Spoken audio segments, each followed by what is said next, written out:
They thought my silence was submission. They believed cutting me from the guest list was just a minor detail to perfect the tableau for their golden boy. But they forgot that while money buys silence, power buys the truth. I do not just hold the family fortune, I hold their debts. This is how I turned Thanksgiving into a chess match, checkmating their king and queen with a roast turkey and a livestream link.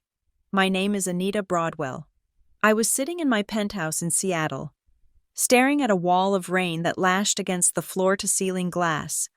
To my right, a third monitor was humming with the closing sequence of a transaction that would alter the trajectory of the Asian markets for the next quarter. I was not just watching numbers. I was conducting a symphony of high-frequency trades, a digital ballet that I had choreographed myself. The air in the room was conditioned to a perfect 68 degrees, crisp and sterile, exactly how I liked it.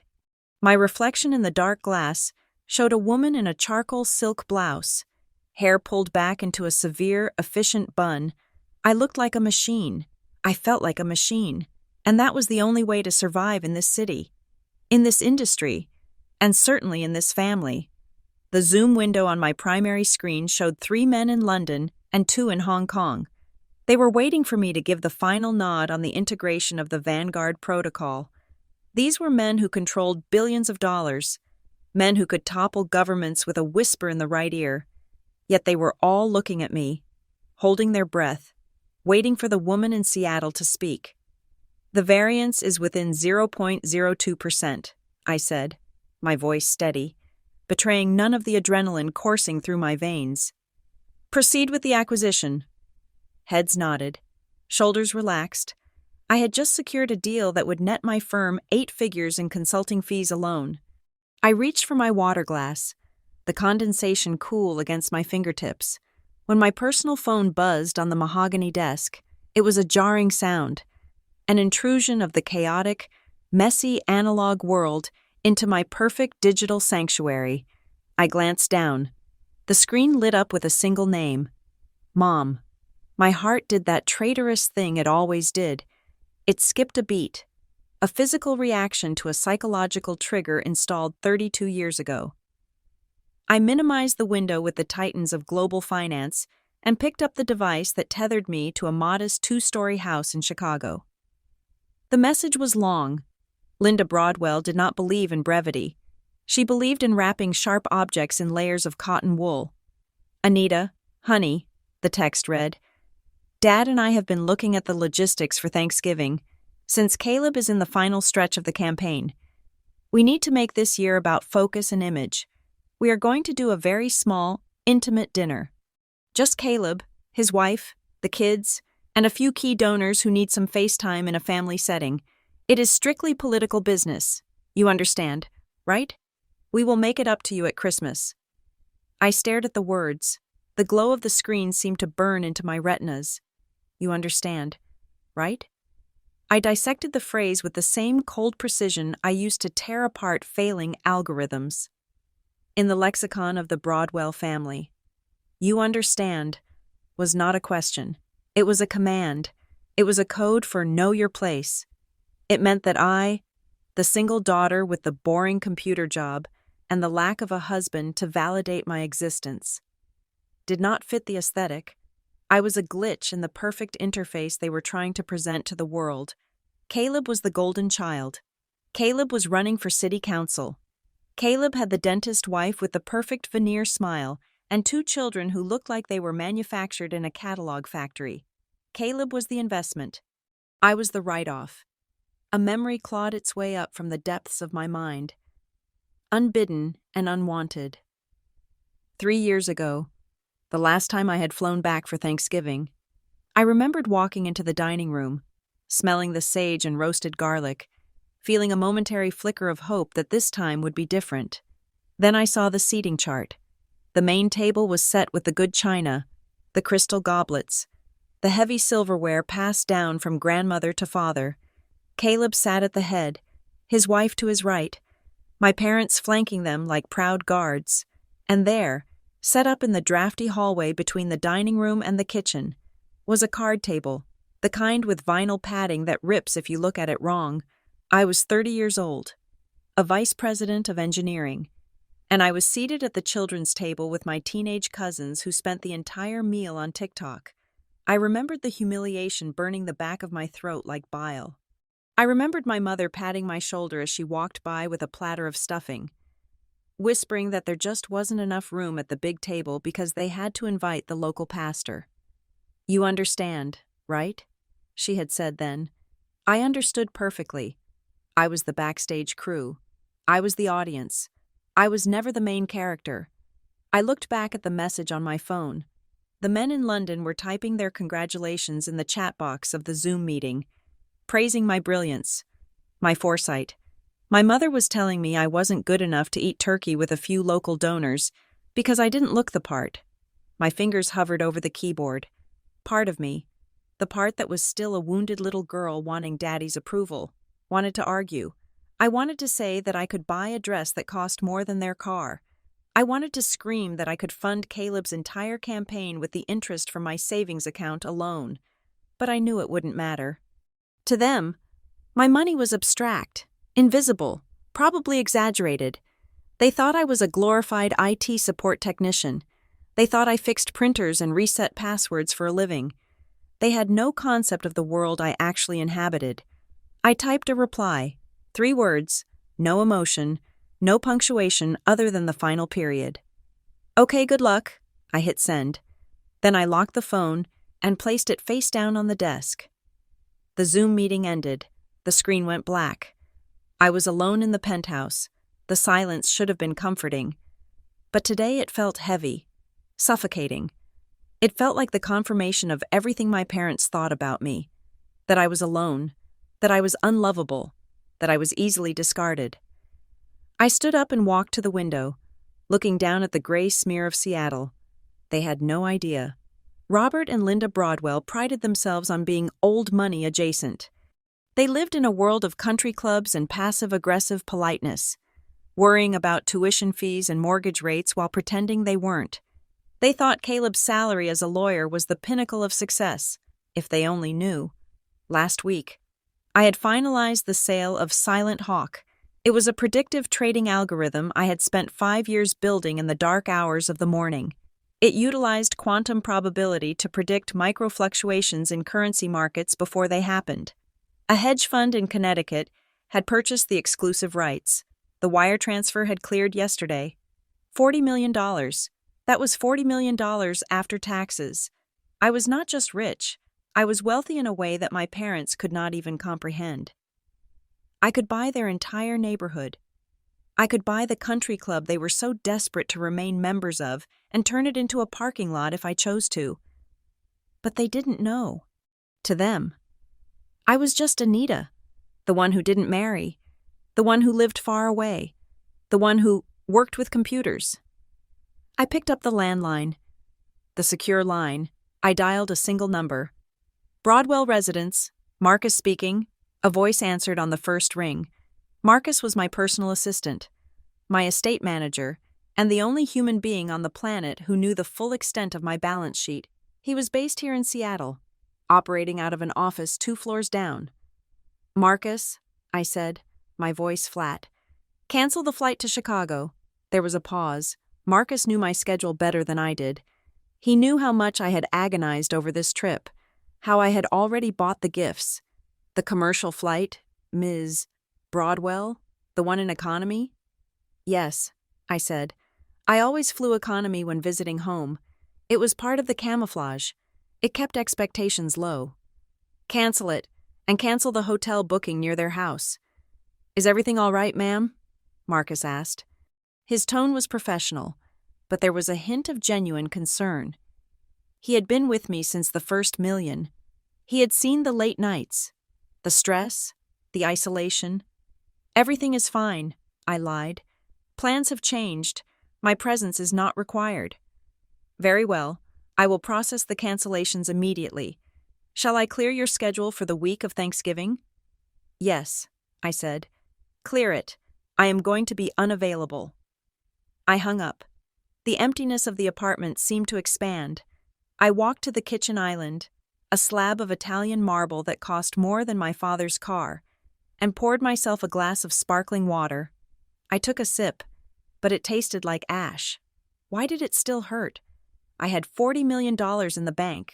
I was 32 years old. I was a CEO of a shadow company that terrified Wall Street. Why did a text message from a woman who hadn't cooked a decent meal in 20 years make me feel like I was 5 years old and locked out of the house in the rain? I sat down on one of the bar stools and opened my personal laptop. I needed a distraction.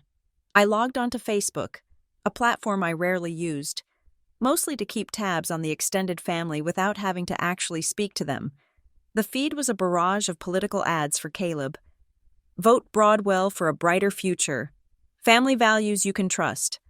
I scrolled past them, feeling a wave of nausea. Family values. The irony was rich enough to choke on. Then, a post caught my eye. It was from my Aunt Marta, my father's younger sister. She was the black sheep, mostly because she had divorced a wealthy man who turned out to be abusive. And my parents never forgave her for losing the asset.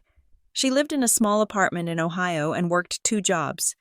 The post was a picture of a frozen turkey in a grocery store bin. The caption read, "Looks like it is another year of frozen dinner for one. Just got the word that the family gathering is too exclusive for the likes of us this year. The Broadwells have become too high and mighty for their own blood. Sad state of affairs." I stared at the post. The timestamp showed it was posted 12 minutes ago. So it wasn't just me. I felt a cold prickle at the back of my neck. I clicked on the comments. There was one from my cousin Jace, the bartender with the sleeve tattoos who my mother claimed was troubled because he didn't want to go to law school. "Same here, Aunt Marta," Jace had written. "Apparently my tattoos clash with the donor money, got uninvited via text," and another from Uncle Ben, the retired postman. "I was told there wasn't enough room at the table. Funny, Caleb's house is 3,000 square feet." I sat back, the realization washing over me like ice water. This wasn't just about me not fitting the image.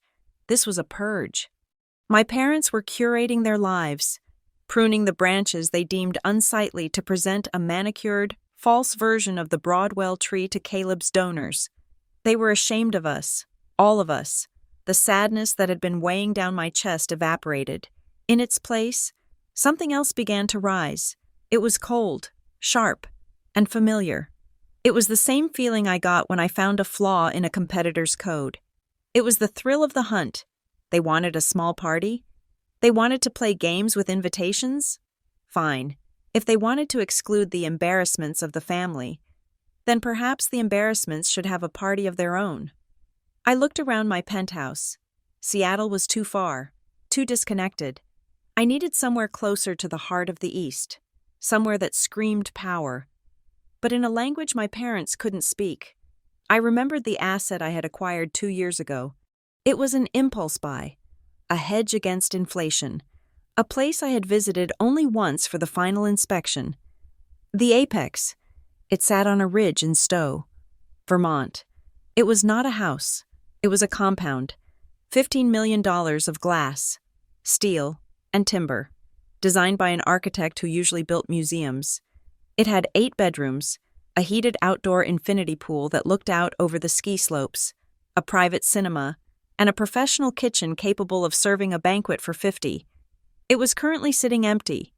Maintained by a skeleton crew, I paid handsomely to keep the dust covers on the furniture. My parents thought success looked like a country club membership and a leased BMW. I was about to show them what success actually looked like. I picked up the phone again and hit redial. "Marcus," I said, and this time, my voice wasn't flat. It was razor sharp. It was the voice that made grown men in finance tremble. "Yes, Ms. Broadwell? Change of plans. Don't clear the schedule. I need you to activate the Apex. The Vermont estate, ma'am? It has been winterized. Unwinterize it," I commanded. "I want it fully operational in 48 hours. Heating, staff, security, everything. And Marcus?" "Yes, ma'am?" "Get me the contact information for Jean-Pierre, the chef from Le Bernardin. I don't care what his booking fee is. Triple it. I want him in Vermont by Tuesday. Consider it done. May I ask what the occasion is?" I looked at my reflection in the dark window again. The rain was still falling, but I didn't feel the gloom anymore. I felt the electric hum of a new project, a new algorithm running in my head. "I am hosting Thanksgiving," I said, a small but cold smile touching my lips for the first time that day. "But not the kind my parents are used to. I am going to host the ones they left behind. And Marcus? Make sure the wine cellar is stocked. We are going to need a lot of Petrus." "Understood. I will initiate the protocols." I hung up the phone. The cold cut had been made. My parents had severed the limb to save the body, but they forgot that a severed limb, if it has enough resources and enough rage, can grow into something entirely new, something dangerous.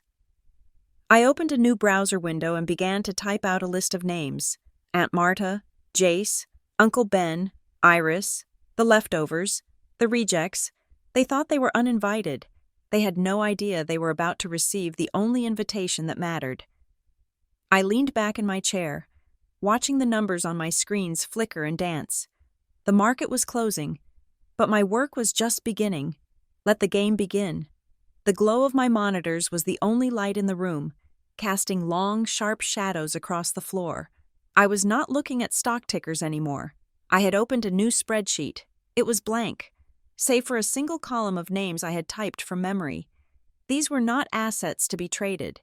These were the liabilities my parents had decided to liquidate. I needed to know the scope of the damage. In my line of work, you never execute a hostile takeover without first conducting thorough due diligence. I needed to verify if I was a singular casualty or part of a mass layoff. I picked up my phone and scrolled to a number I had not dialed in 6 months. Jace. My cousin Jace was 27 years old and worked as a mixologist at a dive bar in Portland that was famous for its sticky floors and excellent whiskey. He was the family cautionary tale, the story my mother told in hushed tones to explain why one should stay in school and not get tattoos on one's neck. I adored him. He answered on the 4th ring. The background noise was a cacophony of clinking glass and a bass line that thumped so hard I could feel it through the receiver. "Anita?" His voice was rough, surprised. "Is everything okay?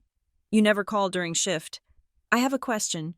"Jace," I said, skipping the pleasantries. I leaned back in my ergonomic chair, spinning a pen between my fingers. "What are your plans for Thanksgiving?" There was a pause on the line. I heard him shout something to a customer about a tab. Then the sound of a door closing as he stepped outside. The wind noise rushed into the microphone. "Thanksgiving?" he repeated, letting out a short, dry laugh. "Funny you should ask. I was just looking at microwave dinners. Why? Did Aunt Linda send you to check on the black sheep?" "Did she invite you?" I asked. "Nope," Jay said, popping the P with a cynicism that matched my own. "I got a text yesterday. Actually, it was a voice note. She said they were doing a conservative formal theme this year because of Caleb's campaign. She said she didn't want me to feel uncomfortable having to cover up my ink or wear a suit, so maybe it was best if I sat this one out. She said she was doing it for my benefit." I tightened my grip on the pen until the plastic creaked. "For your benefit?" "Yeah, apparently. My neck tattoo screams bad policy to the donors. It is fine. Nita, I get it. Caleb is the golden boy. I am just the bartender. I do not fit the aesthetic. She lied to you," I said, my voice low. "I know she lied. It is what they do." "No, Jace, I mean she lied about the reason. She told me it was a small, intimate family gathering. She told you it was a formal event where you would be uncomfortable. She is tailoring the rejection to fit our insecurities." Jace was silent for a moment. "Wait, you are not invited either?" "I am apparently not polished enough for the donors. Just like you are too colorful." "Wow," Jace breathed out. "That is cold, even for them." "Sit tight. Jace, do not make any plans. Anita, what are you—" I hung up. I did not have time to explain yet. I had more data to collect. Next on the list was Aunt Marta, my father's younger sister. She lived in a cramped 2-bedroom apartment in Dayton, Ohio, working double shifts at a hospital reception desk to pay off the debts her ex-husband had left her. She was soft-spoken, kind, and perpetually apologetic for her own existence. She picked up on the first ring, breathless.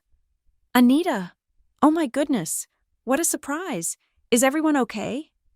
Everyone is fine, Aunt Marta, I said, softening my tone. I was just calling to see when your flight lands in Chicago. I thought maybe I could pick you up. There was a heavy silence on the other end. Then, a small, wet sniffle. Oh, honey, Marta said, her voice trembling. I am not coming this year. Why not? I asked, though I already knew the answer. I just needed to hear the version of the lie she had been fed. Your mother, poor Linda, Marta said, and the genuine sympathy in her voice made my blood boil. She called me 2 days ago. She is having such terrible back spasms. She said she simply cannot manage a big dinner this year. She was crying. Anita. She said she barely has the strength to stand up, so they are just going to order takeout for themselves and Caleb. She felt so terrible about canceling on me. I closed my eyes. The audacity was breathtaking. My mother, who did yoga 5 times a week and had the constitution of an ox, was playing the invalid card to keep her poor, divorced sister away from her wealthy friends. She told you she was sick? I asked, making sure I had the record straight. Yes, severe lumbar spasms. I sent her a heating pad from Amazon. I hope she gets it in time. I opened my eyes and looked at the rain hitting the window.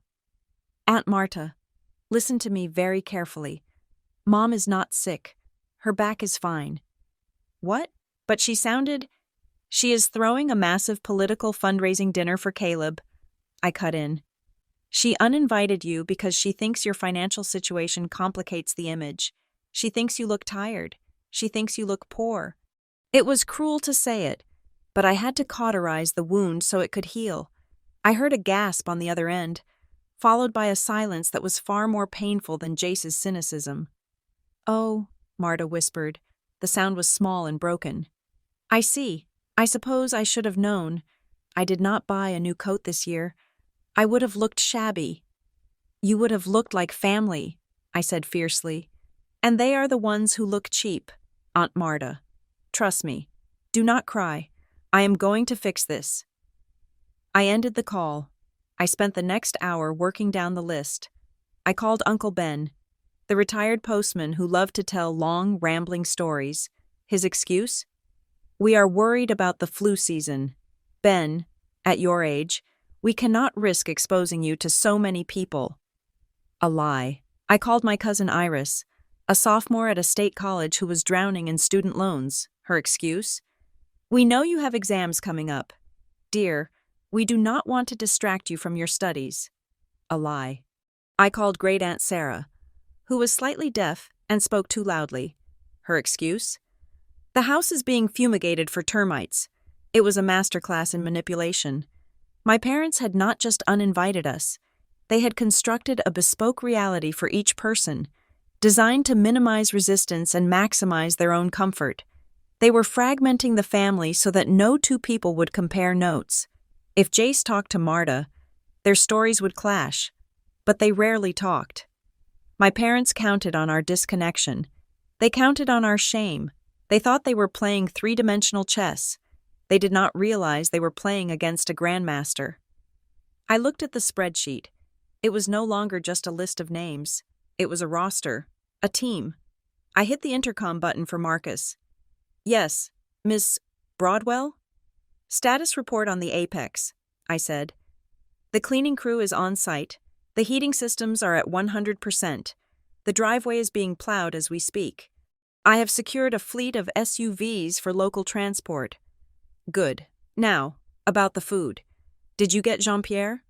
I did, ma'am. He was booked for a private event in the Hamptons. I offered him double his fee to cancel, and another $50,000 to fly to Vermont. He is packing his knives. Excellent, I said. But I want more. This needs to be a display of overwhelming force. Marcus, I want the wine cellar stocked with the 89 Petrus, but also get the 45 Mouton Rothschild. Get the white truffles flown in from Alba, not the jarred stuff. Fresh. I want caviar service. I want a pianist. No, get a string quartet. A string quartet? Noted. Marcus didn't even blink. And for the guest accommodations? We are going to need gifts, I said. Start sourcing cashmere robes, the real ones, 4-ply, latest model iPads for the younger cousins, vintage watches for the uncles, nothing flashy, just expensive, quiet luxury. I want them to walk into their rooms and feel like royalty. Consider it done. And the transportation to Vermont? That is the most important part, I said. Standing up and walking to the window, the city lights were blurring through the rain. My parents think we are too poor to travel, too busy to attend, so we are going to travel better than they ever have. I have a contact at a private charter company, Marcus suggested. No, I said. Too impersonal. I want them to fly commercial, but I want them to understand the upgrade. Book them all on first class or business class on major airlines.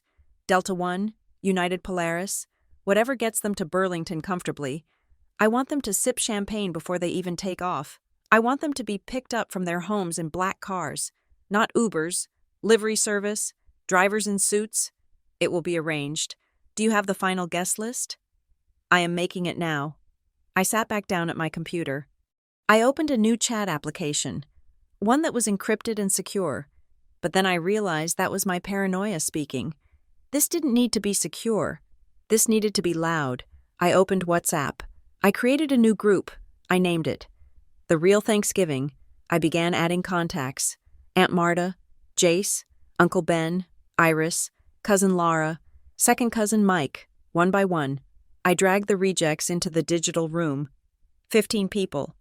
15 people who had been told they were too loud, too poor, too old, or too embarrassing to be seen with Caleb Broadwell. My fingers hovered over the keyboard. I needed the message to be perfect. It had to cut through their hurt and their skepticism. It had to be a lifeline. I typed, "My name is Anita. You all know me as the cousin who works in IT in Seattle. You also know that you were uninvited from Thanksgiving at my parents' house. You were told lies about bad backs, flu seasons, and small gatherings.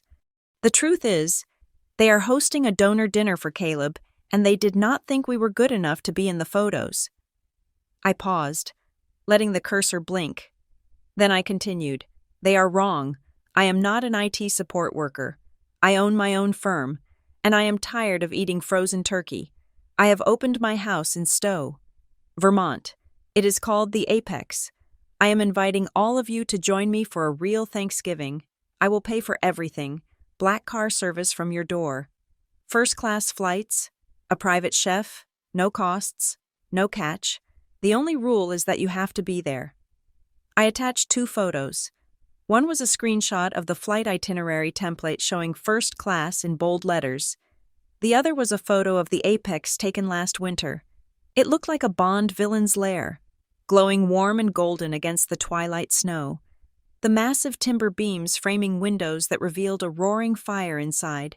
"Do not let them win," I typed. "Do not let them make you feel small.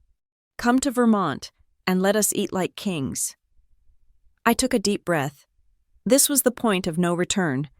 Once I sent this, the war was officially declared. My bank account would bleed. My parents would eventually find out. And the fragile peace of the Broadwell family would be shattered forever. Good. I hit send. The message bubble popped onto the screen with a cheerful ding. I watched the screen. Aunt Marta is typing. Jace is typing. Iris is typing. The investigation was over. The pattern of lies had been exposed. Now, the mobilization began. I leaned back, a dark satisfaction settling in my chest. My parents wanted to play politics? Fine. I was about to show them the difference between a politician and a kingmaker. The screen of my smartphone did not just light up, it exploded.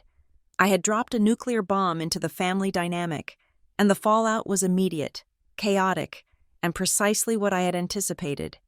For the first 3 minutes after I sent the message and the photos of the Apex, the Real Thanksgiving group chat was a masterclass in skepticism.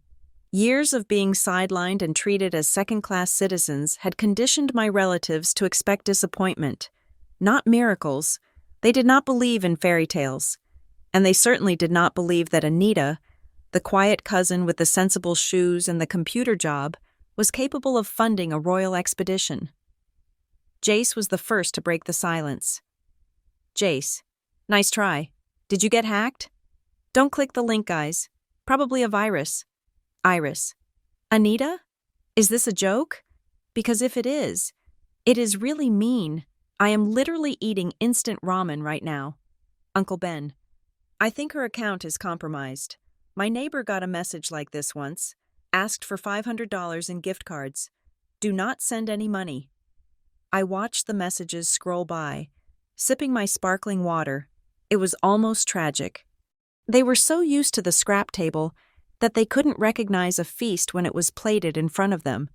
They thought I was a scammer because the alternative, that I was powerful, was too alien to their understanding of the family hierarchy. I decided to stop the speculation. I did not type a defense. I dealt in hard data. I opened my file manager and began dragging and dropping the PDF files I had prepared with Marcus. One by one, the electronic tickets landed in the chat. Boarding pass, Marta Broadwell, airline, Delta, class, Delta One Suites, route, Dayton to Burlington, status, confirmed. Boarding pass, Jason Jace Broadwell, airline, Alaska, class, first, route, Portland to Burlington, status, confirmed. Boarding pass, Benjamin Broadwell, airline, United, class, Polaris Business, route, Chicago to Burlington, status, confirmed. I uploaded 15 files in rapid succession. Then, I added a screenshot of the confirmation from the limousine service in each of their respective cities, complete with the driver's name and the pickup time for the next morning. The chat went dead silent. The typing indicators vanished. It was the digital equivalent of 15 people dropping their jaws at the same time. Then, my phone rang. It was Aunt Marta. I swiped to answer. Hello, Aunt Marta. Anita, she gasped. She sounded like she was hyperventilating. Anita, honey, I am looking at this ticket. It says $4,000. Is this real? Did you steal a credit card? Tell me the truth. You can tell me. Are you in trouble? Her fear broke my heart. She was so terrified that I had done something illegal because, in her world, people like us did not spend $4,000 on a flight unless we were running from the law. I am not in trouble, Aunt Marta, I said, keeping my voice gentle but firm. It is real. The car will be at your apartment tomorrow morning at 8. You do not need to pay a dime. But where, how? She was crying now. Soft, bewildered sobs. Your mother said you were struggling. She said you were barely making rent in Seattle. She said that is why you were so withdrawn. Of course she did. My mother loved to paint me as the struggling spinster. It made her feel benevolent, and it lowered everyone's expectations of me, so that I could never outshine Caleb. Mom was mistaken, I lied smoothly. I made some investments. Aunt Marta, virtual currency, algorithms. It is complicated technical stuff. But let us just say, I got very, very lucky. I hit a jackpot. I use the word lucky deliberately. People like my parents respected earned wealth only if it looked like theirs. Law firms, real estate, politics, but for the rest of the family, luck was safer. It made me approachable. It made me seem like I had won the lottery rather than outsmarted the market. It made the money feel like a fun surprise rather than a weapon. A jackpot? Marta sniffled. A big one, I said. And I decided that I did not want to spend it alone. I want you there, Aunt Marta. I want to taste your famous pumpkin pie, even if Jean-Pierre is making the turkey. Please say you will come. I do not have a dress, she whispered. Not for a place like that house in the picture. Then buy one, I said. Check your bank account. I heard a rustling sound as she likely fumbled for her iPad or checked her banking app. A moment later, a gasp tore through the receiver. Anita, she shrieked. $5,000? You sent me $5,000? Buy a dress, I repeated. Buy a coat. Buy whatever you want. Just get on that plane. I don't know what to say. Say yes. Yes, she sobbed. Yes, I will be there. I hung up, one down, 14 to go. But the confirmation from Marta was the domino that toppled the rest. Within minutes, the group chat was alive again, but the tone had shifted from skepticism to hysterical excitement. Jace. Dude, I just Googled the wine list from the menu you sent. Is this for real? Are we drinking a mortgage payment? Iris. I am literally shaking. I have never been on a plane where the seats turn into beds. Is there a dress code? Can I wear jeans? Uncle Ben. I just told my neighbor to watch the cat. I am packing my suit, the one from 1998, but it still fits. I watched the messages fly by, a small smile playing on my lips. It was working. The excitement was infectious. For the first time in years, the lesser Broadwells were feeling like the main event.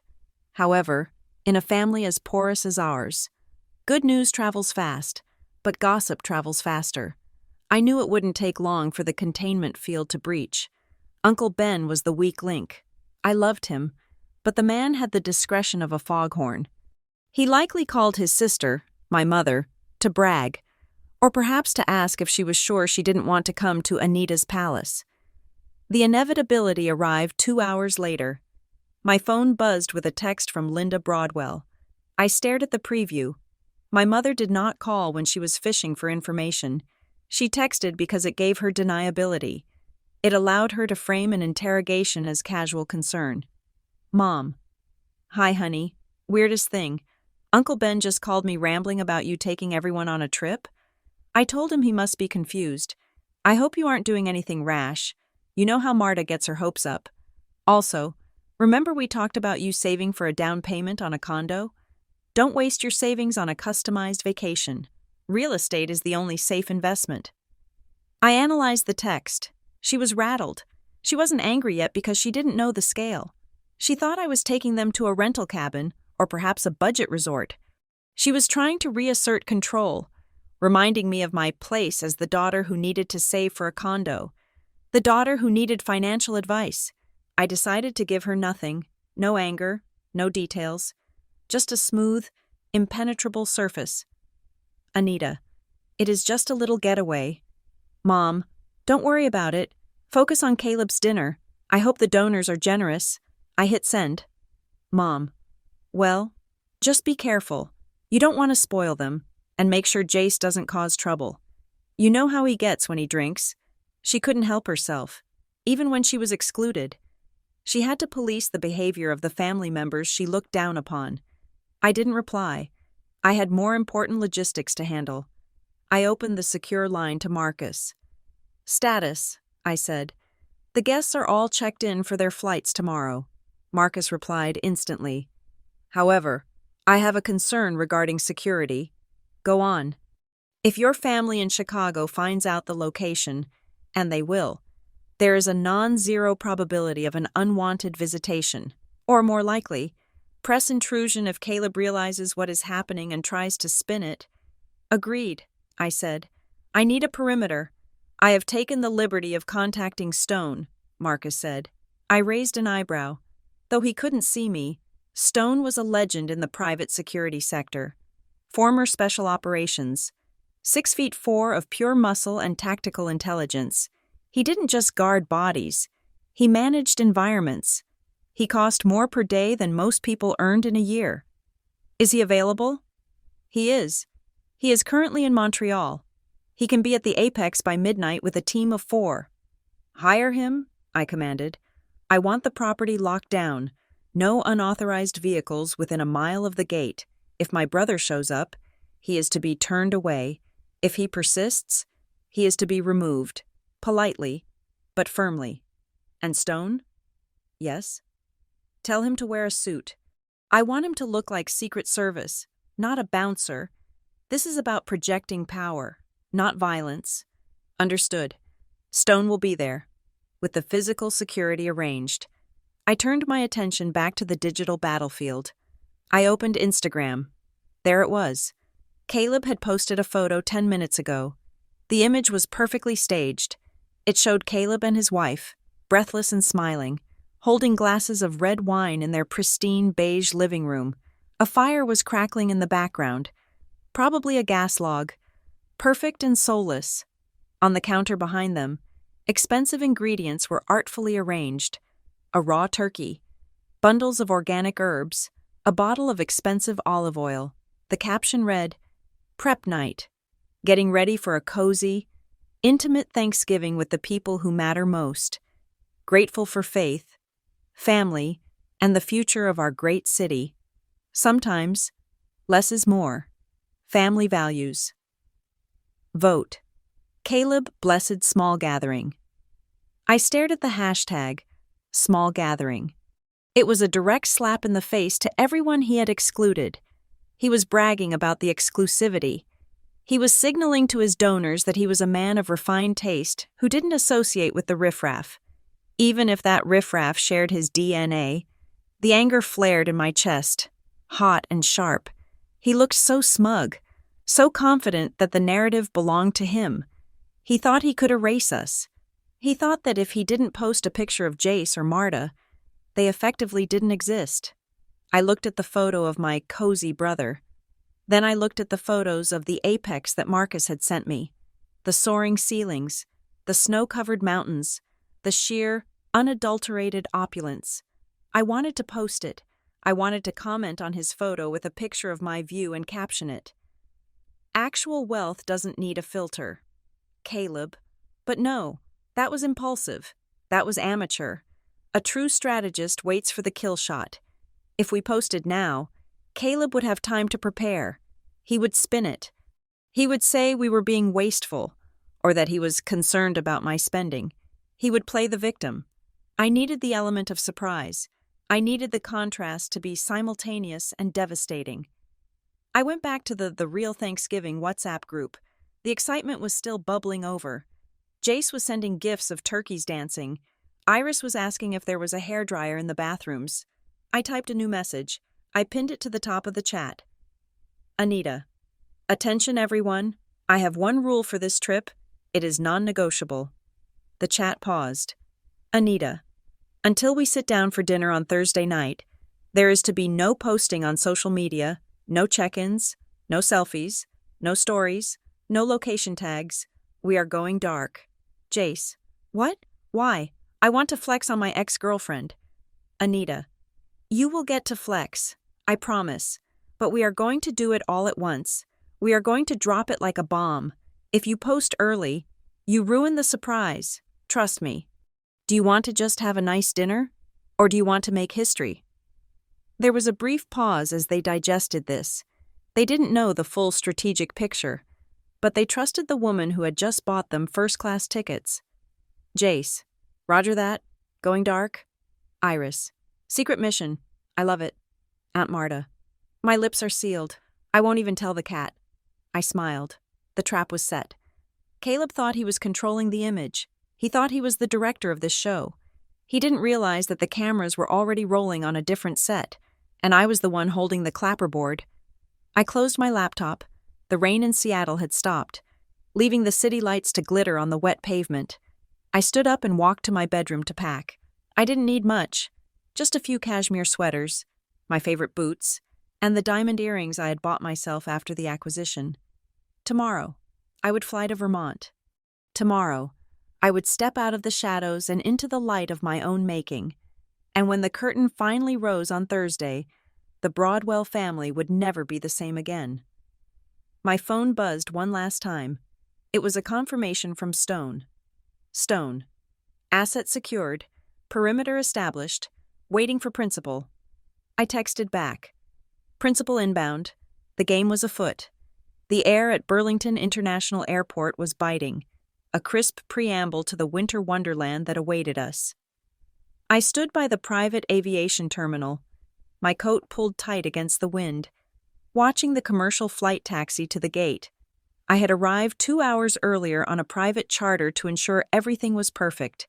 Behind me, a convoy of 5 black Cadillac Escalades idled, their engines humming a low, powerful note that vibrated in my chest.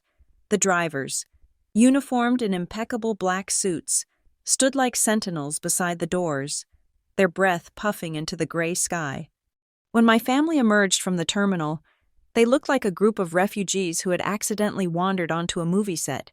Aunt Marta was clutching her purse with both hands, looking around nervously as if she expected someone to tell her she was in the wrong place. Jace was wearing a hoodie under a denim jacket, his eyes scanning the line of luxury vehicles with a mixture of suspicion and awe. Uncle Ben was adjusting his tie, which was already crooked, and Iris was practically vibrating. Her phone clutched in her hand, though she was honoring the ban on posting. I stepped forward, the heels of my boots clicking on the pavement. "Welcome to Vermont," I said, spreading my arms. "Anita!" Aunt Marta rushed forward and hugged me, burying her face in my shoulder. She smelled of drugstore perfume and anxiety. "Oh, honey, the flight. They gave me hot towels. They gave me champagne before we even took off. I didn't know people traveled like that." "Get used to it," I whispered, squeezing her back. "This is just the beginning." We loaded them into the cars. I rode with Jace and Iris. The interior of the SUV smelled of new leather and expensive detailing. Jace ran his hand over the wood trim on the door, his cynicism momentarily suspended. "So," he said, looking at me with a new kind of respect. "Crypto? Stocks? You rob a bank?" "Algorithms," I said, smiling. "I built a better mousetrap. Jace, that is all." The drive up the mountain was a transition between worlds. We left the quaint, bustling streets of Burlington and began the ascent into the wilderness of Stowe. The trees grew denser, heavy with fresh snow that looked like dollops of chantilly cream. The road wound upwards, higher and higher, until the town below was just a cluster of twinkling lights in the twilight. Then we reached the gates. They were 12 feet high, wrought iron forged into geometric patterns that looked like abstract pine trees. As the lead car approached, the gates swung open silently, revealing a heated driveway that cut through the snow like a black ribbon. We rounded the final bend, and there it was, the apex. It did not look like a house. It looked like a statement. It was a structure of glass, steel, and dark timber that seemed to grow organically out of the rock face. The roof lines were sharp and dramatic, mimicking the peaks of the mountains behind them. The entire front facade was floor-to-ceiling glass, glowing with a warm amber light that spilled out onto the snow, turning the landscape into a painting. "Holy," Jace trailed off, his vocabulary failing him. "Is that the whole hotel?" Iris asked, her voice small. "It is not a hotel, Iris," I said softly. "It is my house." The cars stopped in the circular courtyard. The front doors, massive slabs of walnut with bronze handles, were opened from the inside by my staff. We stepped into the foyer, and the silence of the group was absolute. The ceiling soared 20 feet overhead, supported by beams of reclaimed timber that were as thick as tree trunks.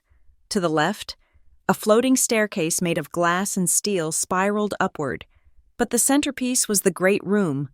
It was dominated by a fireplace made of river stone that rose the full height of the room, 10 meters of masonry that anchored the space.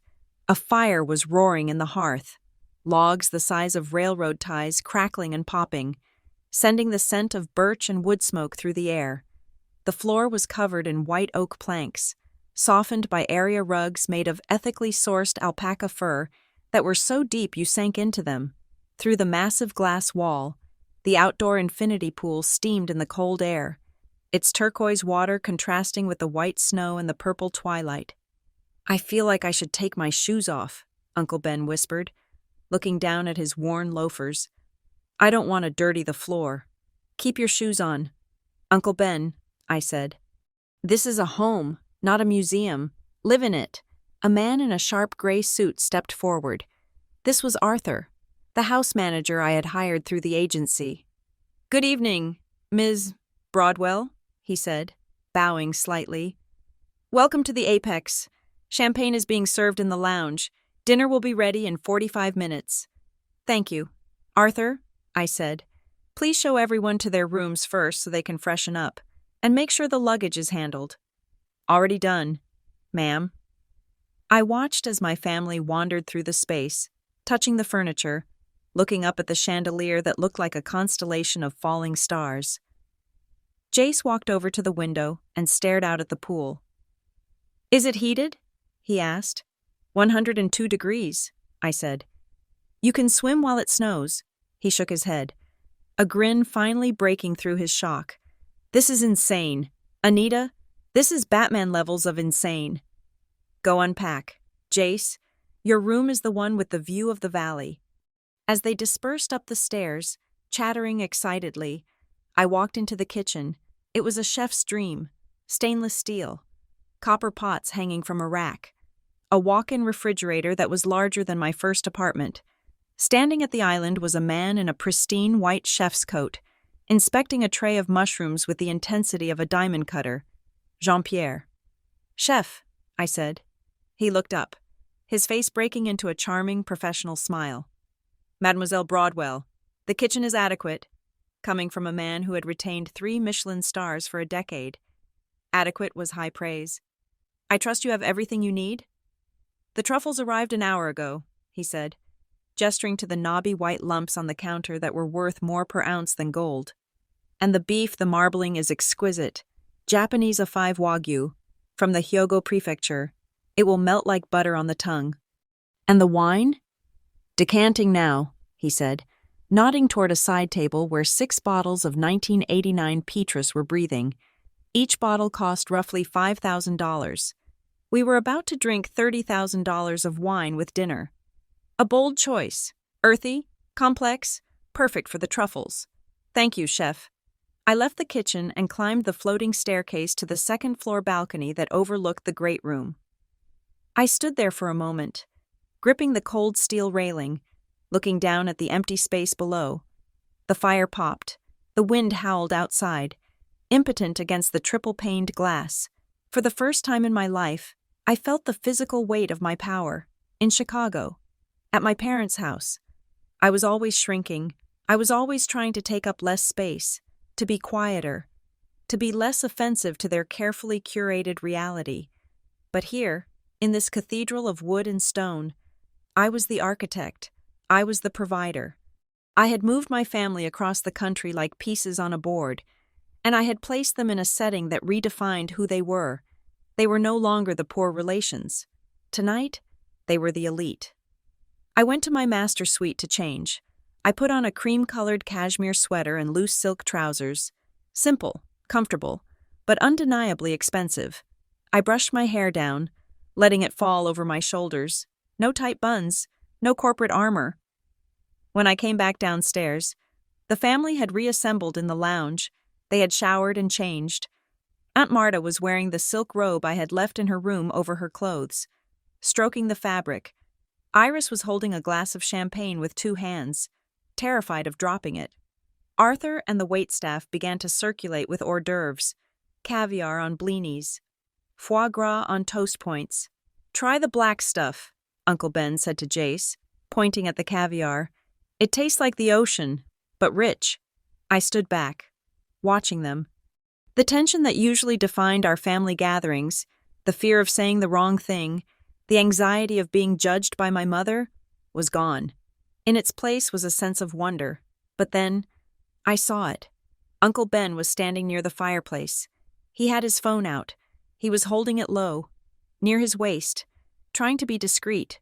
He snapped a photo of the room, then the food, then the view out the window. Then, his thumbs moved rapidly across the screen. He was texting. I knew exactly who he was texting. He was sending proof to my father. He couldn't help it. Ben lived for the drama, for the reaction. He wanted to say, "Look where I am." I could have stopped him. I could have had Stone intercept the message or simply walked over and reminded him of the rule. But I didn't.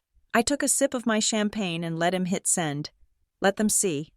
Let Robert and Linda Broadwell sit in their beige living room in Chicago, eating their diet-approved dinner, and receive a high-definition glimpse of what they were missing.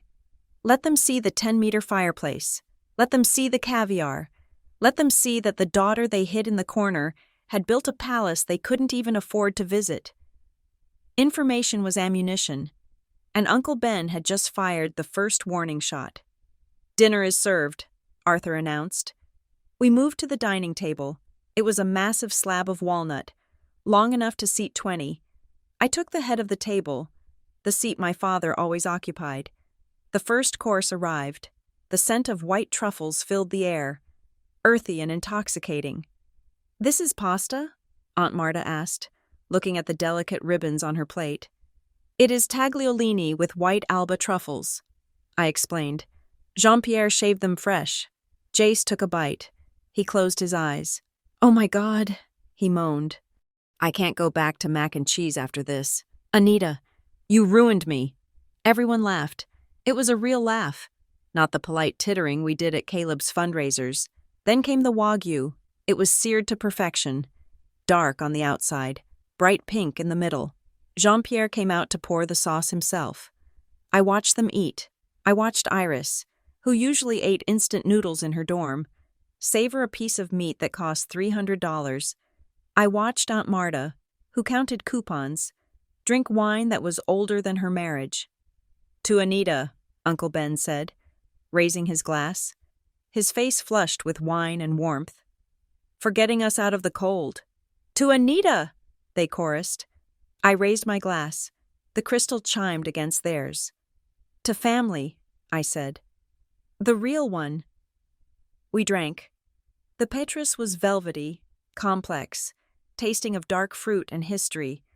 As the dinner wound down, the atmosphere shifted from awe to comfort. We moved back to the fireplace. Jace found the grand piano in the corner and, to everyone's surprise, sat down and played a clumsy but heartfelt version of Piano Man. We sang along. Aunt Marta told stories about my grandfather that I had never heard before because my parents always cut her off. It was warm, it was loud, it was messy, it was perfect. I looked at my phone. It was face down on the coffee table. I knew that hundreds of miles away, in Chicago, phones were buzzing. I knew that questions were being asked. I knew that Caleb was probably pacing his living room, zooming in on the photo Uncle Ben had sent, trying to calculate the square footage of the room. The storm was outside. The storm was in Chicago, but in here, by the fire, with the people who actually loved me, there was only peace. "So," Iris said, curling up on the rug with a plate of chocolates Jean-Pierre had brought out, "what is the plan for tomorrow? The big day?" I looked at her, the firelight dancing in her eyes. "Tomorrow," I said, leaning back into the soft leather of the armchair. "We eat, we drink, and we wait for the world to catch up to us." I smiled. The trap was baited, the stage was set, and the audience in Chicago had just taken their seats. The world outside had ceased to exist. I woke up to a silence so profound it felt heavy, pressing against the triple-paned glass of my bedroom suite. When I pressed the button to retract the blackout shades, I did not see the mountains. I did not see the valley. I saw only a wall of white. A blizzard of historic proportions had slammed into Vermont overnight, burying the access road under 3 feet of snow and reducing visibility to 0. The wind was howling, a feral beast clawing at the stone walls of the apex. But inside, the air was still and warm, scented with cedar and the faint, lingering aroma of yesterday's truffle dinner. We were trapped, and it was perfect. I turned over to check the time, and that was when the peace shattered. My phone was vibrating against the walnut nightstand. It was not a rhythmic buzz. It was a continuous, angry spasm. I picked it up. The lock screen was a cascade of notifications. Missed call, Dad, 4, missed call, Mom, 6, missed call, Caleb, 12. Uncle Ben's photo had landed. The missile had not only hit the target, it had detonated the entire command center in Chicago. I watched as another call came in. Caleb. His face flashed on the screen. That practiced, politician's smile that did not quite reach his eyes. I let it ring. I let it ring until it went to voicemail. Then I watched the icon for a new voicemail appear instantly. They knew. They knew we were not eating frozen dinners. They knew we were not sitting alone in our cheap apartments. They had seen the fireplace, they had seen the Petrus, and most dangerously, they had seen that we were together. I slid out of bed, wrapping myself in a silk robe, and walked to the window. The snow swirled violently, erasing the world. We were isolated in a fortress of luxury. Stone's security team would not have to worry about intruders today. Nature had provided the ultimate perimeter. I picked up my phone, but I did not unlock it. I went downstairs. The great room was already awake. The smell of fresh coffee and baking cinnamon rolls wafted from the kitchen. Jean-Pierre was hard at work, unfazed by the storm. My family was scattered around the room in pajamas, looking out at the whiteout with a mixture of fear and delight. "It is a total whiteout," Jay said, looking up from his coffee as I descended the stairs. "We are snowed in. The internet says the roads are closed until tomorrow." "Good," I said, walking to the center of the room. "We do not need to go anywhere." "Anita," Aunt Marta said, her voice trembling slightly. She was holding her phone like it was a grenade. "Your mother has been calling me. She left a voicemail. She sounds hysterical. She asked if I was with you. She asked where we got the money." "She called me too," Uncle Ben admitted, looking sheepish. "I think she saw the picture." "Of course she saw the picture." "Ben," I said, pouring myself a cup of black coffee. I took a sip, the heat grounding me. That was the point. "But she is angry," Ben said. "She said we are being irresponsible. She said Caleb is worried about the optics of us spending money we do not have." "We are not spending money we do not have," I said calmly. "I am spending money I have." I looked around the room. I saw the anxiety creeping back into their eyes. The conditioning ran deep, even here, amidst $15 million of architecture. The voice of Linda Broadwell had the power to make them feel small. They were terrified of the repercussions. They were worried about the scolding they would receive when they returned to reality. I needed to sever the cord. "Listen to me," I said, my voice cutting through the room. "Everyone, look at me." They turned. Jace, Iris, Marta, Ben, and the cousins. "Today is Thanksgiving," I announced. "It is a day for gratitude, not for guilt. The people calling you right now? They are the ones who uninvited you. They are the ones who lied to you about bad backs and flu seasons. They do not have the right to ruin your morning. They forfeited that right when they cut you from the guest list."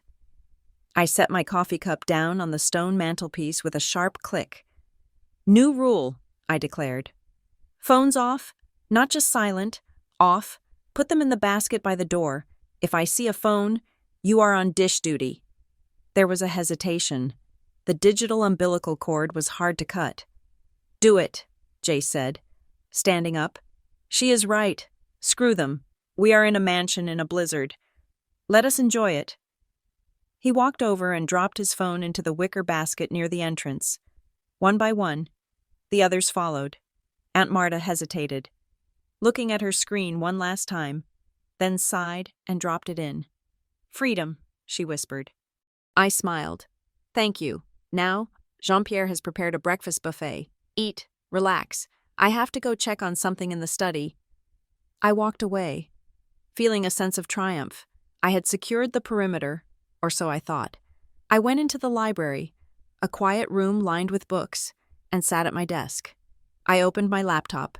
I had turned my phone off, but my computer was still connected to the encrypted messaging apps and my email. I needed to monitor the situation without letting the toxicity bleed into the main house. That was when I saw the anomaly. I had access to the router logs. It was a habit from my days building high-frequency trading platforms. I always monitored the data flow. I saw that while 15 devices had disconnected from the Wi-Fi, corresponding to the phones in the basket, one device was still active. iPhone 15. Laura. My second cousin on my father's side. She was 19, studying political science, and she had always had a hero worship complex regarding Caleb. She had Caleb's campaign posters on her dorm wall. She was only here because her parents, who were also uninvited, had dragged her along. She hadn't put her phone in the basket, or she had a second phone, I brought up the network traffic analysis. She was sending large packets of data, photos, videos, and she was receiving a stream of messages. She was the mole. I felt a cold flash of anger, but I tamped it down. A spy in the camp. It was almost poetic. Caleb couldn't control us, so he was trying to monitor us. He needed eyes on the ground to assess the threat level. I could have marched out there and confronted her. I could have thrown her phone into the snow, but that would have caused a scene. It would have ruined the atmosphere I had fought to create. No, let her report. Let her be the camera lens through which Caleb watched his own irrelevance. Then, a message popped up on my laptop screen. It was an iMessage, synced from my phone number. Sender: Caleb Broadwell. I opened it. It was a wall of text. Caleb: Anita, I do not know what kind of game you think you are playing, but you need to stop it immediately. Mom is hyperventilating. Do you have any idea how bad this looks? Dragging the entire extended family to some rented Airbnb just to spite us? I saw the photos Lara sent. Who are you trying to impress? We know you do not have this kind of money. Did you take out a loan? Are you in debt? Stone told me he's working security there. How the hell did you afford Stone? He was spiraling. He was trying to rationalize the impossible. In his mind, I was still the poor little sister. Therefore, the money had to be fake, or borrowed, or criminal. The message continued. Caleb: Tell everyone to stop posting. It is embarrassing. It makes the family look fractured. I am trying to win an election here. If the press gets wind of this rival Thanksgiving, I will be ruined. Dad is furious. He says if you do not shut this down and issue a statement saying it is a family reunion sponsored by the campaign, he's going to cut off your financial aid. No more help with your rent. No more safety net. Think about your future. Anita. I stared at the words, financial aid. I threw my head back and laughed. It was a sharp, jagged sound in the quiet library. Financial aid. My parents sent me a check for $500 every Christmas. That was their aid. They thought that $500 was keeping me afloat in Seattle. They had no idea that I generated $500 every 4 seconds in interest. They were threatening to cut off a dripping faucet while I was standing under a waterfall. I did not reply with anger. I did not reply with facts. I simply took a screenshot of the message. File saved. Caleb_threat_evidence, PNG. This was not just a text. It was leverage.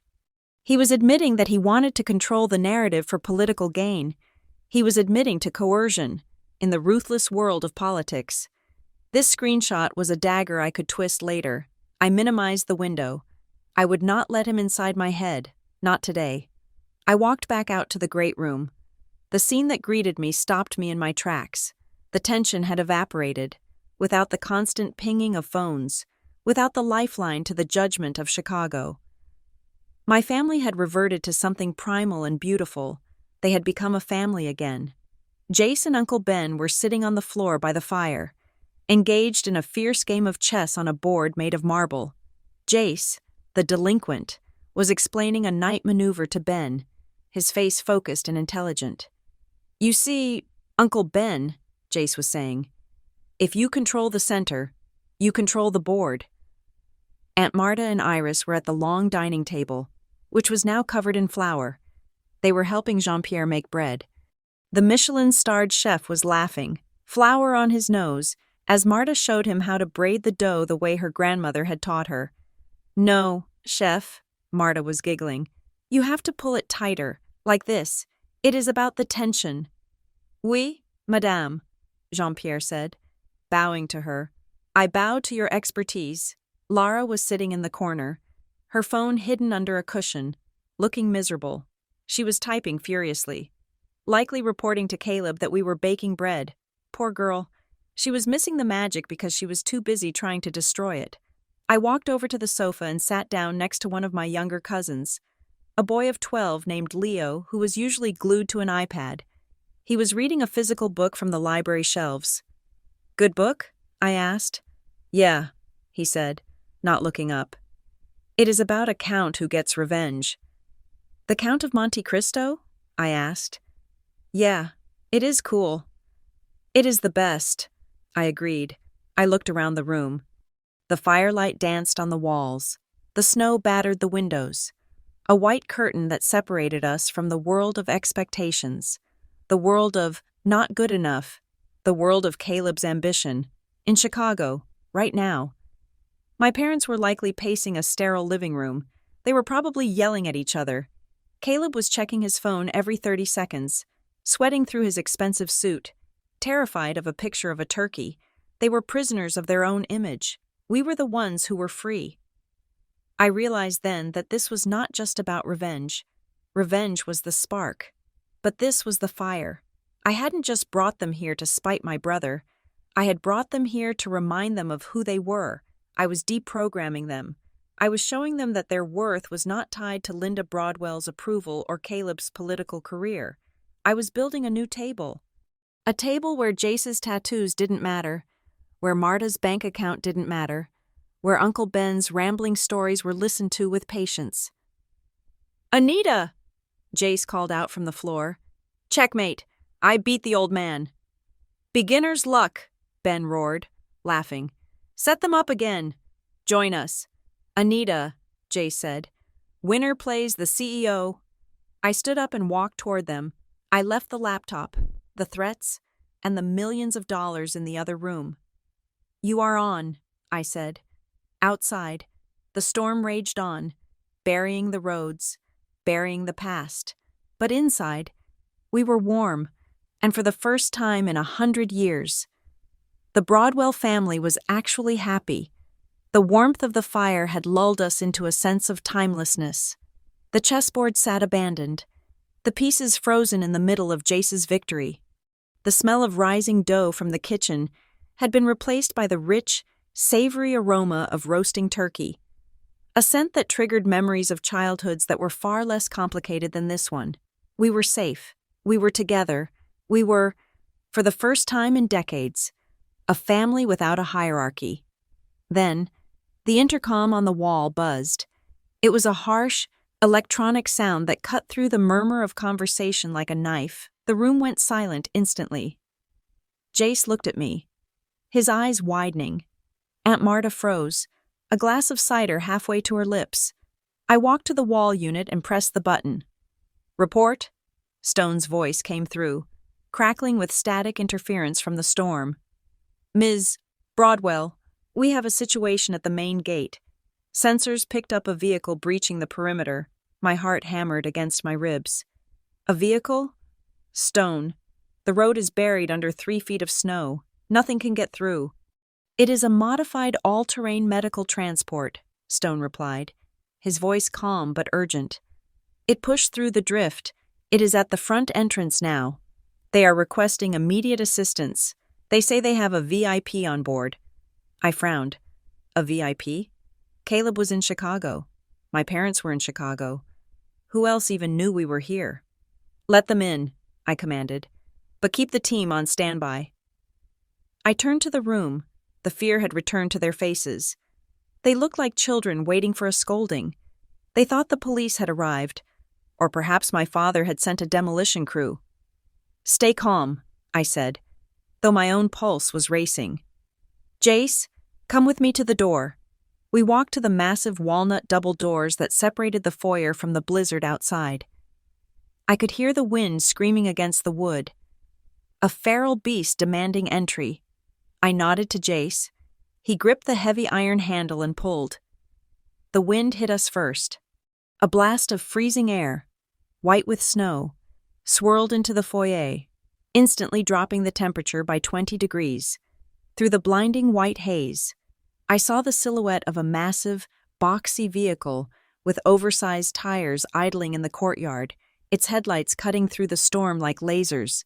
2 figures were struggling up the steps. One was clad in a heavy parka, supporting the other. The second figure was small, wrapped in layers of blankets and furs, moving with a fragile, determined shuffle. Stone's men were already there, shielding them from the wind, helping them across the threshold. They spilled into the foyer, bringing a gust of snow with them. Jace slammed the door shut, sealing out the roar of the storm.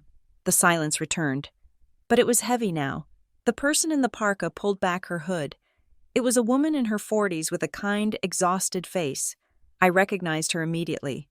It was Maria, the private nurse who worked at the Golden Horizon Assisted Living Facility in Chicago. She looked at me, her face red from the cold, and smiled. "We made it, Ms. Broadwell. I told you I would get her here." She turned to the small figure wrapped in blankets. With gentle hands, she began to peel away the layers of wool and fur. A tuft of silver hair appeared, then a pair of spectacles, then a face that was etched with 92 years of life. Wrinkles mapping a century of history. A gasp tore through the room behind me. "Mother?" Aunt Marta whispered, her hand flying to her mouth. "Grandma Rose?" Jay said, his voice cracking. It was Rose Broadwell, my father's mother, the matriarch of the family. She stood there, leaning heavily on a cane, blinking against the bright lights of the chandelier. She looked small, frail, a gust of wind away from toppling over. But her eyes, those pale blue eyes that terrified me when I was a child, were sharp. They darted around the room, taking in the soaring ceilings, the fire, the shocked faces of her grandchildren. "Well," she said, her voice raspy but clear, "it is about time someone opened the door. It is colder than a witch's tit out there." Laughter bubbled up in my throat, a mix of relief and pure shock. "Grandma," I said, stepping forward, "you are here." "Of course I'm here," she snapped, though there was a twinkle in her eye. "Did you think a little snow would stop me?" Aunt Marta rushed forward, tears streaming down her face. "But how? Robert told us the nursing home was on lockdown. He said you were in quarantine. He said the flu was going around." Rose straightened up, her spine stiffening with indignation. She looked at Marta, then at me. "Quarantine?" she scoffed. "Is that what my son told you? That spineless little man." She tapped her cane on the marble floor for emphasis. "He told me that the plague had returned," Rose announced to the room. "He called me on Sunday. He said, 'Mother, Thanksgiving is canceled this year. There is a new virus, very dangerous for old people. You have to stay in your room.' He told me he was doing it for my own safety." A collective gasp went through the room. The cruelty of it was breathtaking. My parents had not just uninvited the poor relations. They had lied to a 92-year-old woman, telling her the world was ending, just so they wouldn't have to deal with her at their perfect political dinner. They didn't want her there because Rose was unpredictable. She sometimes forgot names. She sometimes told dirty jokes. She didn't fit the senatorial family image Caleb was trying to sell, so they locked her away with a lie. "He lied to you, Grandma," Jay said, his fists clenching at his sides. "He is having a party right now, in Chicago." "I know," Rose said. She looked at me. "Because Anita told me." The room turned to look at me. I felt a blush rise to my cheeks, but I held my head high. "I called Maria 3 days ago," I admitted. I asked her what the plan was for Rose. When she told me about the quarantine lie, I made an executive decision. I walked over to Maria and placed a hand on her shoulder. "Maria has been working for me for the last 6 months," I revealed. "I pay her double her salary to ensure Grandma gets the real care she needs, not the basic package my father pays for, and I offered her $10,000 to drive through the night and get Grandma here safely." "It was a bit of a drive," Maria said modestly. "But Rose was an excellent co-pilot. She sang Sinatra the whole way." "I did," Rose said, preening. "I still have the pipes." Rose looked at me then. Her gaze was intense. For years, my father had dismissed her as senile, claiming her mind was going, and yes, she had bad days. But right now, looking at me with those piercing blue eyes, she was more lucid than anyone else in the family. "You have your grandfather's eyes," Rose said softly. "And his stubbornness. Robert thinks he is the king of the world because he made a little money in real estate, but he forgot who gave him the down payment for his first building." She turned to face the room, raising her voice so everyone could hear. "He forgot who built this empire," she declared. "It was not him. It was my husband. And it was me. We worked in a textile factory for 30 years. We saved every penny. We built the foundation he stands on. And now? Now he thinks he is too good for the people who share his blood? He thinks he can lock me away like a broken piece of furniture? She spat on the floor. It was a shocking, vulgar gesture, and it was magnificent. He is no king, she said. He is a court jester in a suit. She looked at the luxury surrounding us, the fire, the view, the warmth. This, she said, waving her cane at the room. This is what a family looks like. It is not about the fancy curtains. It is about who opens the door when it storms. Tears were flowing freely now. Aunt Marta was sobbing openly.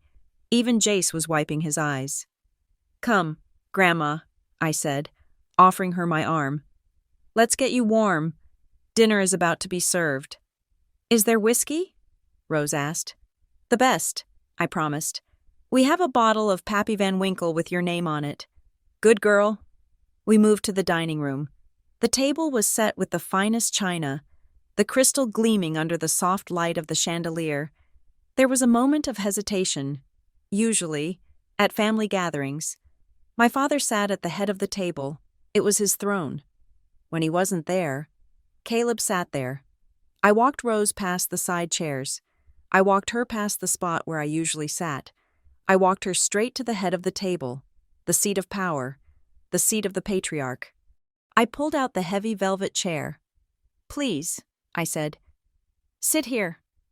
Rose looked at the chair, then at me. A smile spread across her face, a smile of pure, vindicated triumph. About damn time, she muttered, and lowered herself into the seat. The image was striking. A tiny 92-year-old woman, wrapped in a shawl, sitting at the head of a 20-seat table in a $15 million mansion, commanding the room like a queen. Everyone, take your seats, I said. The family scrambled to find their places. Jace sat to her right, Aunt Marta to her left. I took the seat at the opposite end. Facing her, the bookends of the family, the past and the future, holding the present together. Jean-Pierre brought out the turkey. It was a masterpiece, golden brown and glistening, smelling of sage and butter. Wait, Jace said. We need a picture. We need to document this. No phones, Iris reminded him. I will allow it, I said. Just one, for the archives. Jace pulled his phone out of his pocket. He stood on a chair to get the angle right. Everyone look at Grandma, he shouted. We all leaned in. Aunt Marta was beaming, her eyes red but happy. Uncle Ben was holding up a glass of wine. Iris was making a peace sign, and in the center, Rose Broadwell held up her glass of whiskey, a mischievous grin on her face, looking straight into the lens. I smiled. It was a genuine smile, one that reached my eyes. Click, the moment was frozen. Jace looked at the photo and let out a low whistle. Anita, he said, looking at me. This photo is a weapon. If Caleb sees this, he will see it, I said, taking a sip of my wine. But not yet. Let him enjoy his dry turkey and his polite conversation for a few more hours. Rose cleared her throat. The table went silent. I want to make a toast, she said. Her voice was a little shaky, but her hand was steady. To Anita, she said. The only one of my grandchildren who has the balls to do what is right. Jace choked on his water. Aunt Marta gasped. Grandma! Iris laughed. It is true, Rose said, unrepentant. You have done good, girl. You brought us home. She tipped her glass back and downed the whiskey in one swallow. Now, she said, slamming the glass down. Pass the potatoes. I am starving. We ate. We laughed. The storm raged outside, burying the world in white. But in here, the fire was warm, and the connection was unbreakable. The arrival of Grandma Rose had been the final seal of legitimacy. We were no longer the castaways. We were the chosen ones, and I knew, with a certainty that settled deep in my bones, that when this news hit Chicago, the walls of my father's house would come crumbling down, but for now, I just watched my grandmother eat mashed potatoes with a silver spoon. and I felt richer than I ever had when I sold my algorithm. I had bought many things in my life, but this moment was the only thing that was truly priceless. The turkey had been conquered. The carcasses of the A5 Wagyu steaks lay on the porcelain plates like the remnants of a glorious battle. The 1989 Petrus was decanted down to the sediment, leaving everyone with a rosy velvet warm glow. Outside, the blizzard was still raging, burying the driveway under another foot of snow. But inside, the fire was roaring, and the atmosphere was electric with a suppressed energy. I looked at my watch.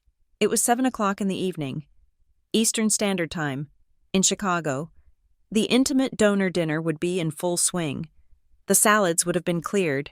Caleb would be standing up, tapping a spoon against a crystal glass, preparing to deliver his rehearsed speech about family values and the sanctity of the home.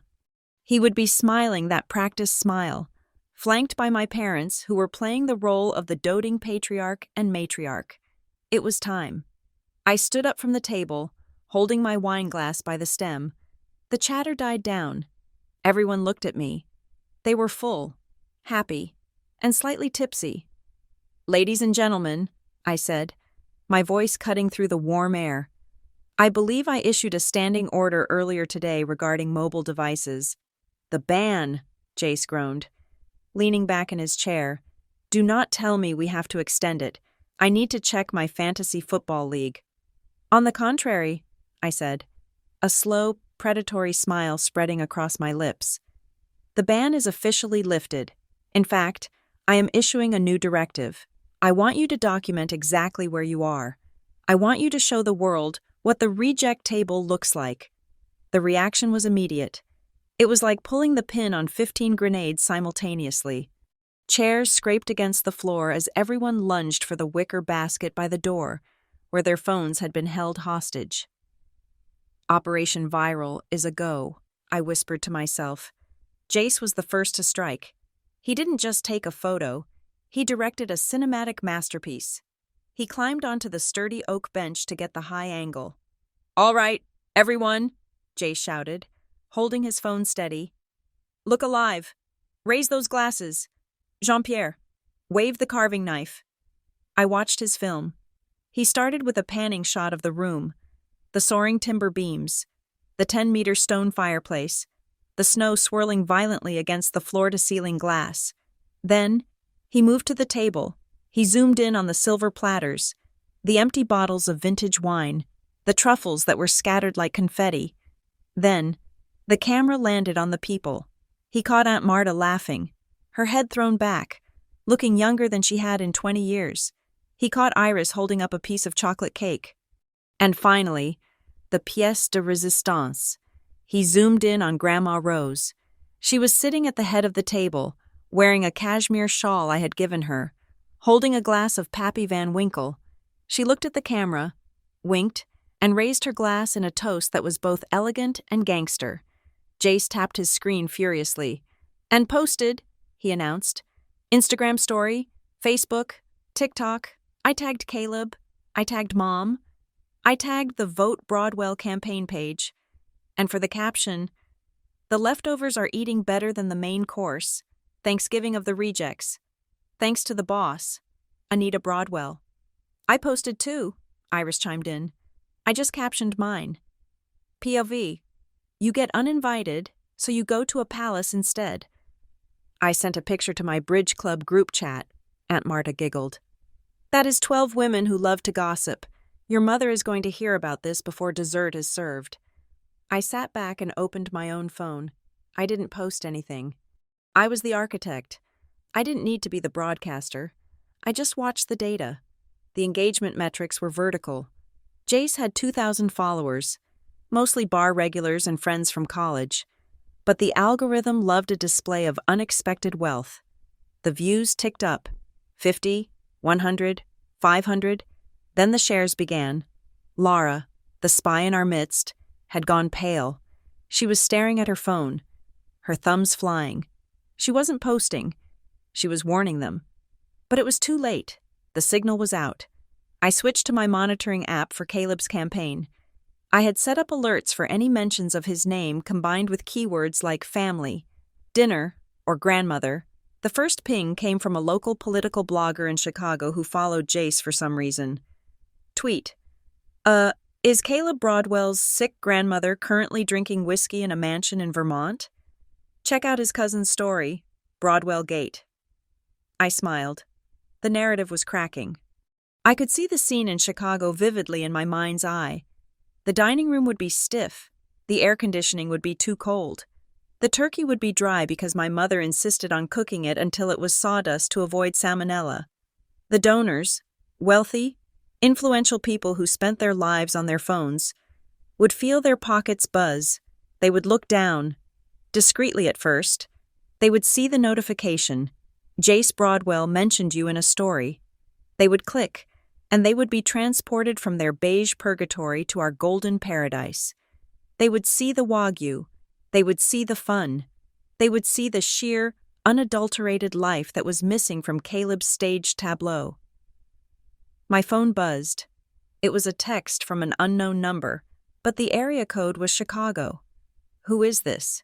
Is this real? I ignored it. Then, the heavy artillery arrived. My phone rang.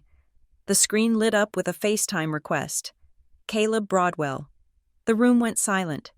Everyone stared at my phone as if it were a bomb counting down. "Do not answer it," Aunt Marta whispered, looking terrified. "He is going to scream at us." "Oh, I am going to answer it," I said, standing up, "but I am not going to keep it to myself." I walked over to the media console that controlled the smart home features of the Apex. With a few swipes, I linked my phone to the massive 100-inch 8K television that was mounted above the secondary fireplace in the lounge. "Mute," I said to the system. "Keep the video feed live, but kill the audio input from his end."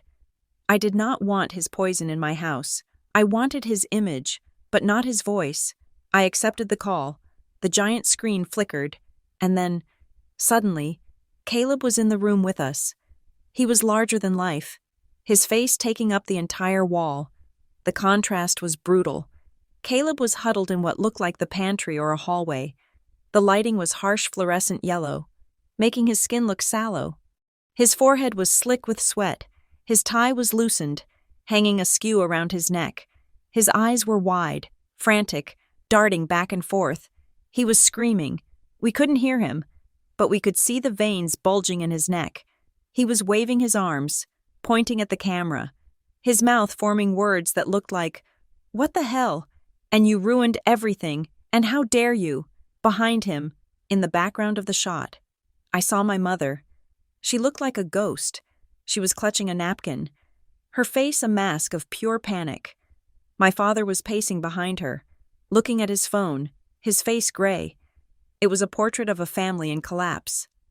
"Look at him," Jace said softly, walking up to the screen. "He looks small." "He looks terrified," Iris added. I stepped into the frame of my phone's camera, making sure Caleb could see me.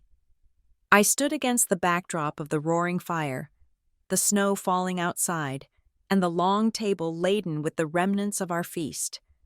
I held my wineglass up. Caleb stopped screaming for a second. He stared at me. I could see the confusion in his eyes. He was seeing the background. He was seeing the wealth. He was realizing that the rented Airbnb he had accused me of getting was, in fact, a property that dwarfed his own home in value and style. Then, I panned the camera. I showed him the string quartet that was setting up in the corner. I showed him Jean-Pierre bringing out a tiered tray of desserts. I showed him Aunt Marta, who waved tentatively, and then I showed him Grandma Rose. Rose was sitting in her velvet chair, looking at the giant screen with mild amusement. When the camera landed on her, she didn't wave, she didn't smile, she simply raised one eyebrow, a look of supreme judgment that she had perfected over 9 decades. Caleb's face turned a shade of purple I had never seen before. He started shouting again, pointing at Rose, then pointing at his phone. In the silence of our room, his silent screaming looked ridiculous. It looked like a pantomime of a tyrant losing his grip. "He looks like a fish in a tank," Uncle Ben observed. taking a bite of a macaron. Just opening and closing his mouth. Why isn't he at dinner? Jace asked. Where are the guests? As if on cue, the door behind Caleb opened. A man in a suit walked into the frame. One of the key donors. A man named Mr. Henderson, who owned half the construction firms in Chicago. Mr. Henderson looked annoyed. He said something to Caleb. Caleb spun around, looking terrified, trying to usher the man out. But Mr. Henderson looked at Caleb's phone screen. He saw the video feed. He saw us. Mr. Henderson leaned in. He squinted. Then, he looked at Caleb, looked back at the screen, and shook his head. He walked away, leaving Caleb alone in the pantry. The feed cut to black. Caleb had hung up. The screen went dark, leaving only the reflection of the fire dancing on the glass. For a moment, nobody spoke. Then, Jace let out a low, long whistle. That, Jace said, was the most brutal thing I have ever seen. And you didn't even say a word. I did not have to, I said, putting my phone down on the coffee table. The picture spoke for itself. He is in trouble, isn't he? Aunt Marta asked, wringing her hands. The donors saw us. They saw that he abandoned his grandmother, I corrected her. They saw that while he was preaching about family unity, he left the matriarch of the clan to rot, while the black sheep took her in. They saw hypocrisy, Aunt Marta, and in politics, hypocrisy is the one sin you cannot survive. My phone buzzed again. This time it was a text from Lara. The spy, Lara. OMG, it is a disaster here. Mr. Henderson just asked Mom why Grandma Rose is in Vermont if she has severe dementia. Mom tried to say it was a deepfake video. A deepfake. Nobody believed her. People are asking for their coats. I read the message out loud. Laughter rippled through the room. It started with Jace, then spread to Iris, and soon even Aunt Marta was giggling. It was the laughter of relief. The monster under the bed had been revealed to be nothing more than a scared man in a pantry. A deepfake, Grandma Rose snorted. I have been called many things in my life, but a special effect is a new one.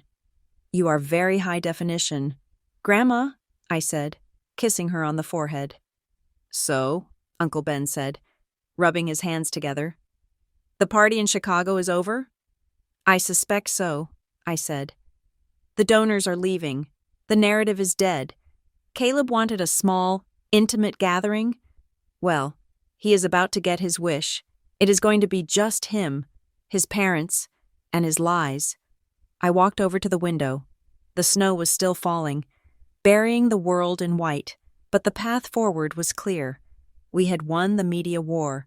We hadn't fired a single shot. We had just turned on the lights. Jean-Pierre, I called out toward the kitchen. Oui, mademoiselle, the chef replied, stepping out with a tray of cognac. Bring the champagne, I said. The good stuff, the Dom Perignon. I think we have something to celebrate. And what is that? Jace asked, joining me at the window.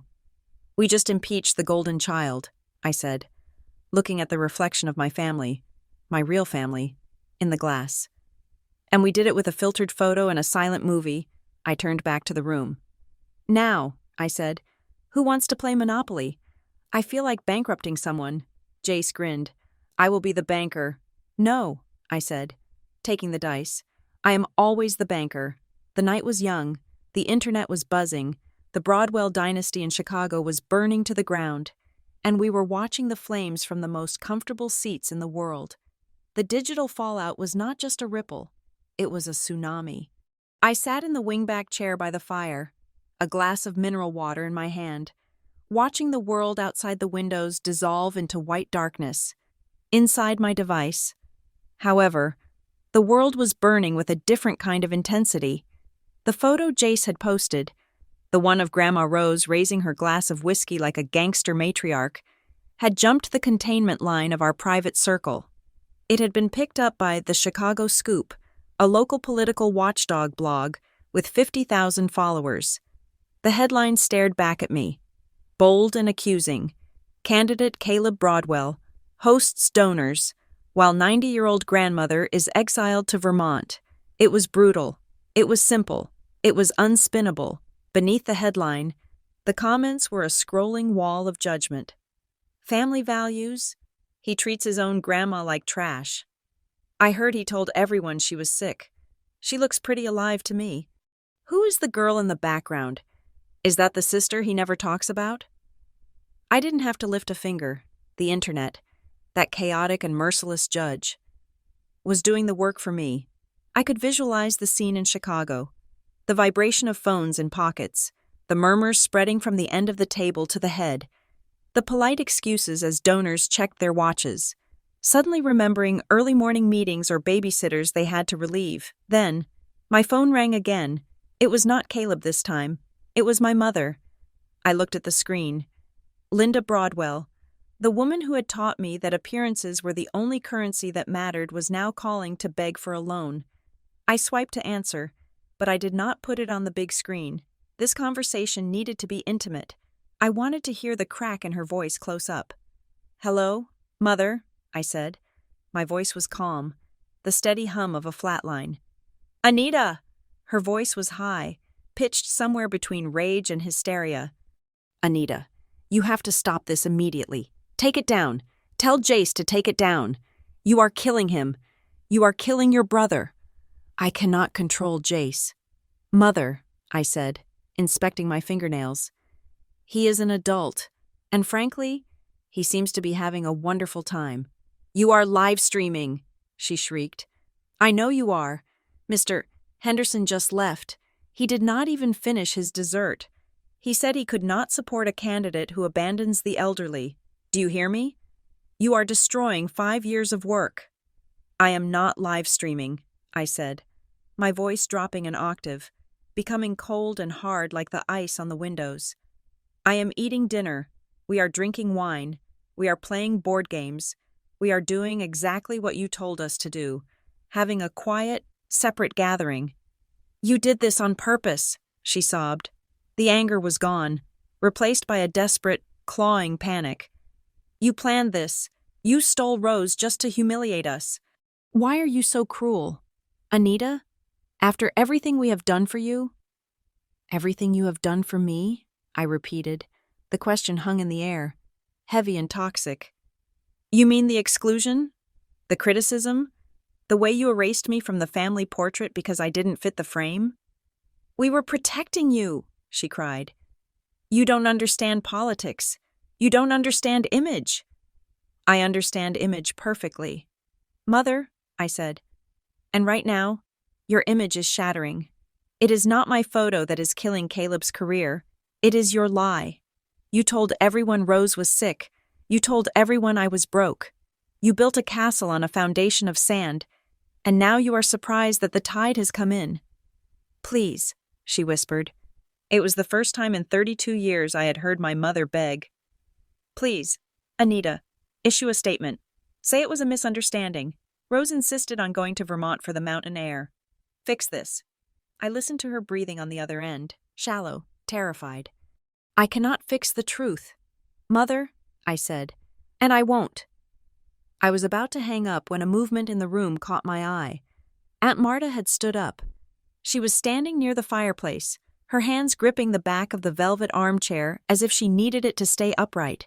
Her face was pale, but her eyes were blazing with a sudden, fierce resolution. She had been listening.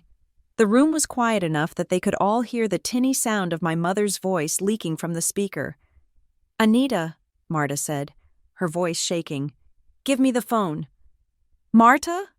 My mother's voice chirped from the receiver. "Is that you? Tell her to stop this insanity." Marta walked over to me. She didn't look like the poor, divorced relation anymore. She looked like a woman who had carried a burden for too long and was finally ready to set it down. She took the phone from my hand, but she didn't speak to my mother. She pressed the speakerphone button so the whole room could hear, and then she looked at the family. "Linda," Marta said, her voice echoing in the high-ceilinged room. "You are asking Anita to save you. You are accusing her of being cruel. You say she is ungrateful." "She is," my mother cried. "She is ruining us out of spite." "Spite?" Marta laughed. A dry, humorless sound. You think she is doing this out of spite? You think she is selfish? Marta turned to look at Jace, then at Uncle Ben, then at Iris. 2 years ago, Marta began, her voice gaining strength. When I had that gallbladder attack, the one that turned into an infection, I needed surgery. It cost $12,000 after insurance declined the claim. I didn't have it. I was going to lose my apartment. The room went deadly silent. I stiffened. I had never told anyone. I called Caleb, Marta continued, speaking to the phone but looking at the family. I begged him for a loan. He told me that his liquidity was tied up in the campaign. He said it was a bad time. He sent me a gift basket with a get well soon card. I saw Jace's jaw drop. Then, Marta said, tears beginning to spill down her cheeks. The hospital called. They said the bill was paid. In full. An anonymous donor. I thought it was a charity. I thought it was a mistake. She looked at me. Her eyes filled with a love so intense it was almost painful. But it wasn't a mistake. 6 months later, I saw a name on a piece of paperwork the hospital mailed to me by accident. The transfer came from Vanguard Algorithmic LLC. I didn't know what that was. I Googled it. It's Anita's company. Gasps rippled through the room. Marta. Stop, I said quietly. You don't have to. No, Marta shouted, cutting me off. I will not stop. She has been saving us. Linda, while you were hiding us, she was saving us. She turned to Jace. Jace, remember when your car transmission blew up last year, and the mechanic told you the warranty miraculously covered it, even though it was expired? Jace looked at me, his eyes wide with shock. That was you? And Iris? Marta continued, pointing to the sobbing student. Your tuition grant? The Future Leaders Scholarship you got last semester? There is no Future Leaders Foundation. I checked. The checks come from Seattle. The facade was not just crumbling, it was being vaporized. My mother was silent on the other end of the line. The weight of the revelation was crushing the air out of the conversation. Anita has been paying for us for 5 years, Marta sobbed. She paid for Uncle Ben's dental work. She paid for Cousin Mike's rehab. She did it all in secret. She did it without asking for a thank you. She did it while you sat in your big house and told everyone she was a failure who worked in IT support.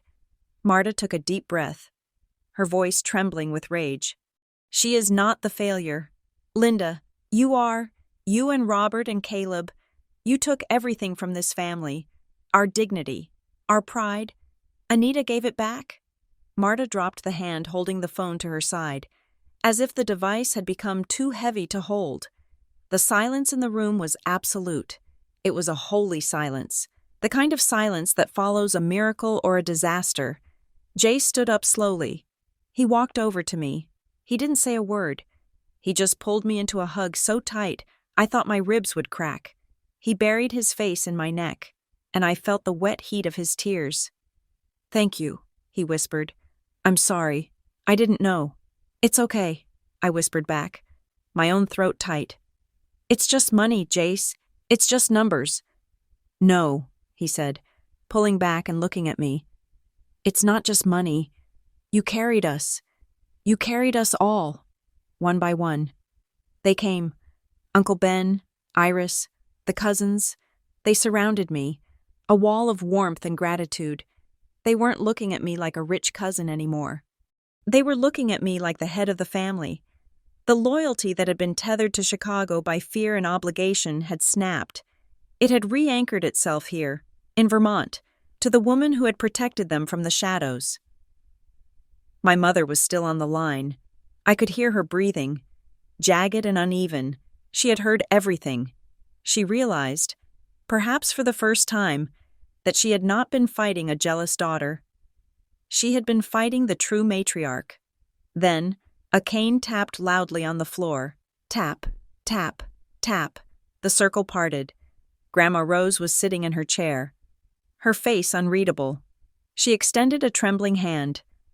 Give me the phone, she commanded. Marta handed the device to her. Rose put the phone to her ear. She didn't speak to Linda. "Put Robert on," she said. Her voice was not loud, but it had the density of lead. There was a shuffling sound on the other end, a muffled exchange. Then, my father's voice. He sounded defeated, old. "Mother?" he said. "Mother, I can explain." "Be quiet," Rose said. My father fell silent. Rose took a breath. She looked around the room, at the high ceilings, the fire, the weeping family members, the granddaughter who had built a fortress to protect them. "You thought you were the king because you sat at the head of the table," Rose said to her son. "You thought power came from the title, but you forgot something. Robert, a king provides, a king protects, a king does not lock his mother in a room and lie to his people." She paused, letting the words sink in across the miles. "Anita is not just rich. Robert, she is good, and that is something you haven't been in a long time. Mother, please," my father whispered. "The donors are leaving. Caleb is crying in the kitchen. We are ruined." "You were ruined a long time ago," Rose said mercilessly. "Tonight is just the paperwork." She gripped the phone tighter, her knuckles turning white. "I am staying here," she announced. "I am not coming back to that cold house. I am staying with the head of the family." "I am the head of the family," my father protested weakly. "No," Rose said. "You are just a man with a mortgage and a lie." She looked at me. Her eyes were clear, proud, and full of love. "You have lost the seat at the head of the table. Robert," she delivered the final verdict, "and you are never getting it back." She pulled the phone away from her ear and pressed the red button with her thumb. The call ended. The connection to Chicago was severed. Rose handed the phone back to me. "Now," she said, smoothing the blanket over her knees. "Who is going to pour me another whiskey? I believe we have a victory to toast." I took the phone. It was silent. The threats were gone. The begging was gone. All that was left was us. I looked at my family. They were wiping their eyes, but they were smiling. It was a raw, vulnerable, beautiful smile. The facade had crumbled. Yes, but what was left standing underneath was stronger than stone. "I will pour it, Grandma," I said. I walked to the bar. My hands were shaking slightly. Not from fear, but from the release of a burden I had carried alone for 5 years. I wasn't the secret benefactor anymore. I wasn't the shadow CEO. I was Anita Broadwell, and I was home. The fire in the hearth had burned down to glowing embers, casting a deep, pulsing red light across the room. The euphoria of Grandma Rose's toast had settled into a comfortable, heavy contentment. My family was scattered around the room like satisfied lions after a hunt. Jace was asleep on the rug. Aunt Marta was whispering quietly with Iris near the window. I was awake. I was waiting. I knew my brother. I knew that narcissists do not go quietly into the night. When cornered, they do not reflect. They lash out. Caleb had been humiliated on a global scale. His donors had fled. His grandmother had disowned him in high definition. He had one card left to play, the only card a desperate man ever has: scorched earth. He would try to burn me down to save himself. It happened at 8:45 in the evening. My laptop, sitting open on the side table, pinged with a notification. It was a Google alert for my own name. I opened it. Caleb had posted a statement on his official campaign Facebook page and Twitter account. It was long, rambling, and legally suicidal. Statement from council candidate Caleb Broadwell regarding the recent orchestrated smear campaign against my family. The public should know that the lavish lifestyle being paraded by my estranged sister, Anita Broadwell, is not what it seems.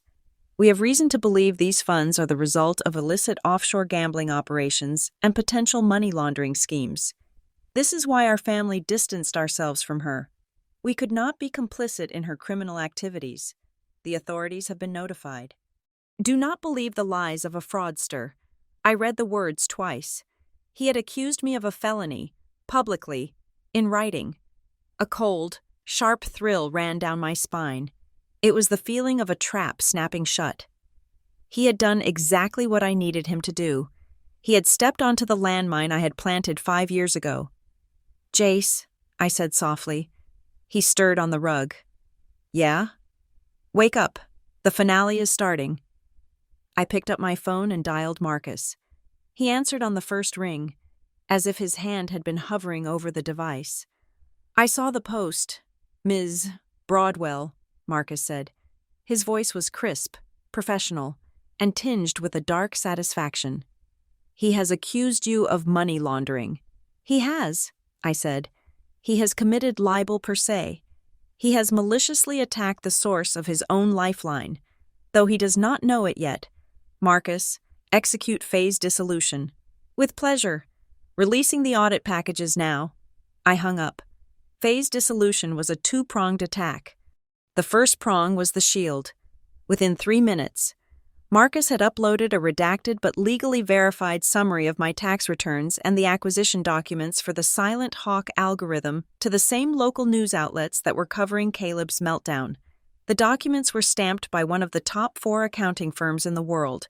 They proved, beyond a shadow of a doubt, that every cent of my $40 million was clean, taxed, and derived from the sale of intellectual property to a regulated hedge fund in Connecticut.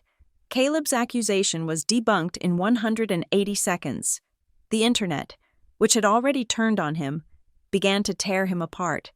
Comments flooded his post, posting screenshots of my audit, calling him a liar, a desperate loser, a slanderous coward.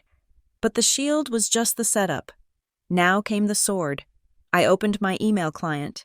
I composed a new message.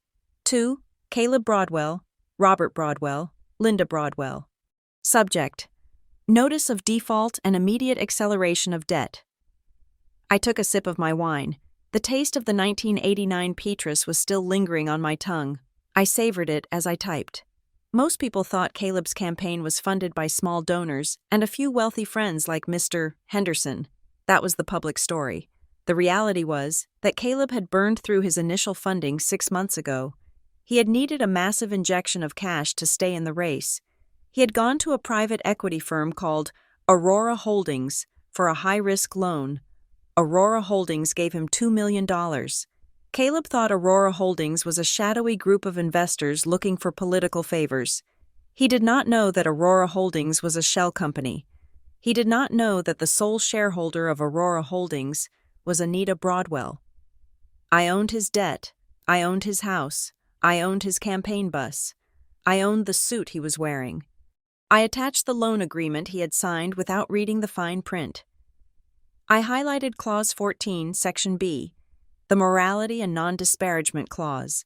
In the event that the borrower engages in public conduct that brings disrepute to the lender, or makes false, defamatory, or disparaging statements regarding the source of the funds or the lender's associated entities, the lender reserves the right to declare the entire principal balance, plus accrued interest and penalties, immediately due and payable.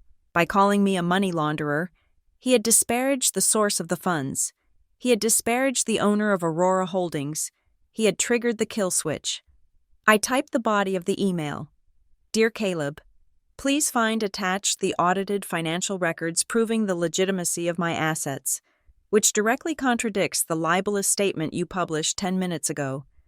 Your post is not only false, it is a breach of contract. As you are aware, your campaign loan of $2 million with Aurora Holdings contains a strict non-disparagement clause. Since I am the sole owner of Aurora Holdings, your public accusation of criminal activity against me constitutes a material breach of the loan agreement. Consider this formal notice. I am exercising my right to accelerate the debt. The outstanding balance of $2,150,000 is now due immediately. You have 24 hours to wire the full amount to the account listed below.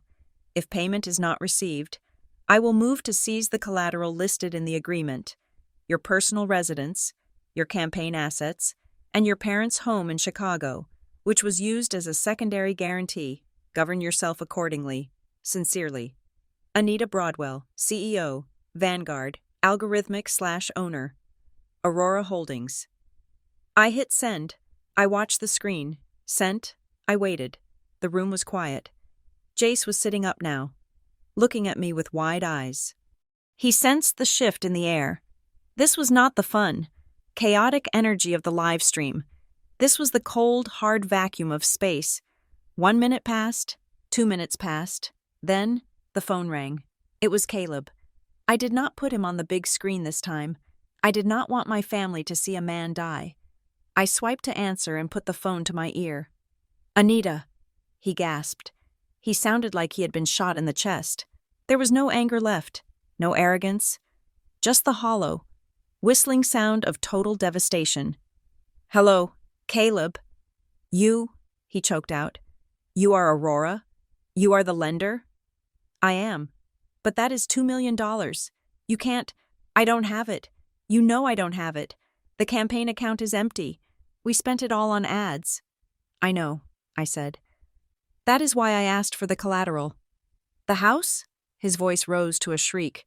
"You are going to take my house?" "Anita, I have kids. You can't take my house. You tried to send me to prison." "Caleb," I said, my voice devoid of any emotion. "You accused me of a felony because you were embarrassed. You tried to destroy my life. Did you think about me then? Did you think about my reputation?" "I was panic posting," he sobbed. "I can take it down. I will issue a retraction. I will say you are a saint. Please, Anita, please, don't do this.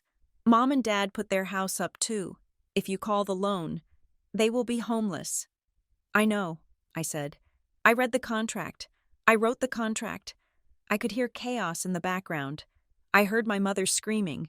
It was a raw, animalistic sound. "You idiot!" Linda was screaming at someone, probably Robert. "You said the loan was safe. You said it was standard. She owns us. She owns everything." "Shut up, Linda," my father roared back, his voice cracking. "You were the one who told him to post the statement. You said we had to attack her credibility. Don't blame me for your failure." "I am the failure? You raised him." They were eating each other. The perfect couple, the united front, the guardians of the Broadwell image, were tearing at each other's throats like starving wolves. They were blaming each other for the trap they had walked into, never realizing that the trap was of their own making. They had spent 30 years underestimating me, and now they were drowning in the ocean of that mistake. "Anita!" Caleb begged, his voice dissolving into tears. "Please, I am your brother. We are family." I closed my eyes. I thought about the card table in the hallway. I thought about the text message telling me to stay away. I thought about the years of silence. "We are not family, Caleb," I said softly. "We are just people who share a last name, and as of tonight, that is the only thing we share." "No, Anita, wait. You have 24 hours, I said. "After that, the lawyers take over. Do not call me again." I tapped the red button. The connection severed. The screaming stopped. The sobbing stopped. I sat there for a moment, holding the phone in my hand. It felt light. I had done it. I had pressed the button. The nuclear option had been deployed. In Chicago. The lights were going out. The frantic calls to lawyers were beginning. But no lawyer could save them from a signed contract and a public breach. They were financially ruined. The campaign was dead. The reputation was ash. They would lose the house. They would lose the status. They would have to learn, for the first time in their lives, what it meant to start from zero. I stood up. I walked over to the fireplace. I looked at the embers, glowing like the eye of a dragon. I felt a strange sensation in my chest. I expected to feel guilt. I expected to feel a pang of regret for destroying the people who raised me, but I felt nothing.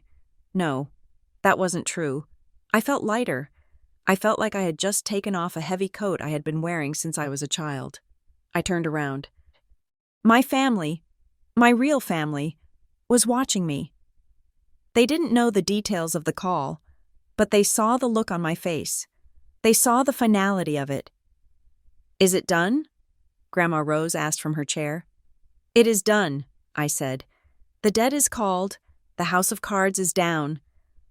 Rose nodded slowly. She didn't smile. She just looked at me with a profound respect. "Good," Sometimes you have to burn the field to grow a new crop. What happened? Jace asked. Standing up? Is he okay? He is facing the consequences of his actions, I said. For the first time in his life, nobody is going to bail him out. He is on his own. I walked over to the table where the bottle of Petrus sat. There was one glass left. I poured it. The dark red liquid swirled in the crystal. Forget about them, I said, lifting the glass. They are the past. They are a story we used to tell. Tonight, we are not thinking about Chicago. We are not thinking about debts or campaigns or lies. I looked at Aunt Marta, whose face was flushed with wine and relief. I looked at Iris, who was laughing at something on her phone. I looked at Jace, who looked free. We are in Vermont, I said. We have food, we have wine, and we have each other. And we have $15 million worth of real estate, Jace added, grinning. That too. I laughed. The tension in the room broke. The shadow of the phone call dissipated. The music from the stereo, a soft jazz track, seemed to get louder, warmer. I walked to the window one last time. The snow had stopped falling. The clouds were breaking, revealing a sliver of a moon hanging over the white peaks of the mountains. It was beautiful. It was silent. It was clean. I took a sip of the wine. It tasted like victory. I turned my back on the window. On the cold, on the dark night, I walked back into the light of the fire, towards the people who were waiting for me. So, I said, sitting down on the rug next to Jace, who is winning this game? I am, Grandma Rose said, tapping her cane. I always win. And for the first time in my life, I believed her. We were in paradise, and the gates were locked tight against the world below. The embers in the great stone hearth were no longer roaring. They were pulsing with a deep, rhythmic glow, like the slow heartbeat of a sleeping giant. The jazz music had long since faded, replaced by the heavy, comfortable silence of a house that had fulfilled its purpose. The party was over, but the warmth remained. My family, my real family, had finally retreated to their rooms. I could hear the faint sounds of the house settling for the night, the creak of a floorboard upstairs, the distant hum of the geothermal heating system, the soft click of a door closing. They were sleeping in beds with sheets made of Egyptian cotton, their bellies full of Wagyu and Petrus, their hearts full of a vindication they had waited a lifetime to feel. I was the only one left awake. I sat in the high-backed leather chair, staring into the dying fire. The adrenaline that had fueled me through the last 12 hours, the planning, the reveal, the media war, the legal strike, was beginning to ebb. In its place, a strange, crystalline clarity washed over me. I felt weightless. For 5 years, I had been walking around with a lead vest strapped to my chest, a vest made of secrets and shame, and the desperate need to prove myself to people who were committed to misunderstanding me. Tonight, I had taken the vest off, I had dropped it on the floor, and I would never pick it up again. My phone, resting on the side table, vibrated. It was a single, short buzz. Not a notification, a call. I knew who it was before I looked. The timing was too perfect. The silence from Chicago had lasted exactly as long as it took for the reality of the foreclosure notice to sink in. I picked up the phone. The screen was dark, save for the name glowing in white letters. Dad. I did not swipe to answer immediately. I let it buzz 3 times. I wanted him to wait. I wanted him to sit in that cold, sterile house in Chicago and wonder if I would even grant him an audience. I wanted him to realize that my attention was no longer a right. It was a privilege. On the 4th buzz, I accepted the call. I did not put it on speaker. I did not broadcast this to the room. This was not for Jace, or Aunt Marta, or the internet. This was the final autopsy of a relationship that had died years ago. Anita, he said. His voice was unrecognizable, the booming, authoritative baritone I had grown up with. The voice that used to command rooms and dictate my life choices was gone. In its place was a rasp, a thin, brittle sound that seemed to crack under its own weight. He sounded like an old man. He sounded like a man who had looked into the mirror and seen a stranger. "Hello, Robert," I said. I did not call him Dad. That title implies a relationship of care.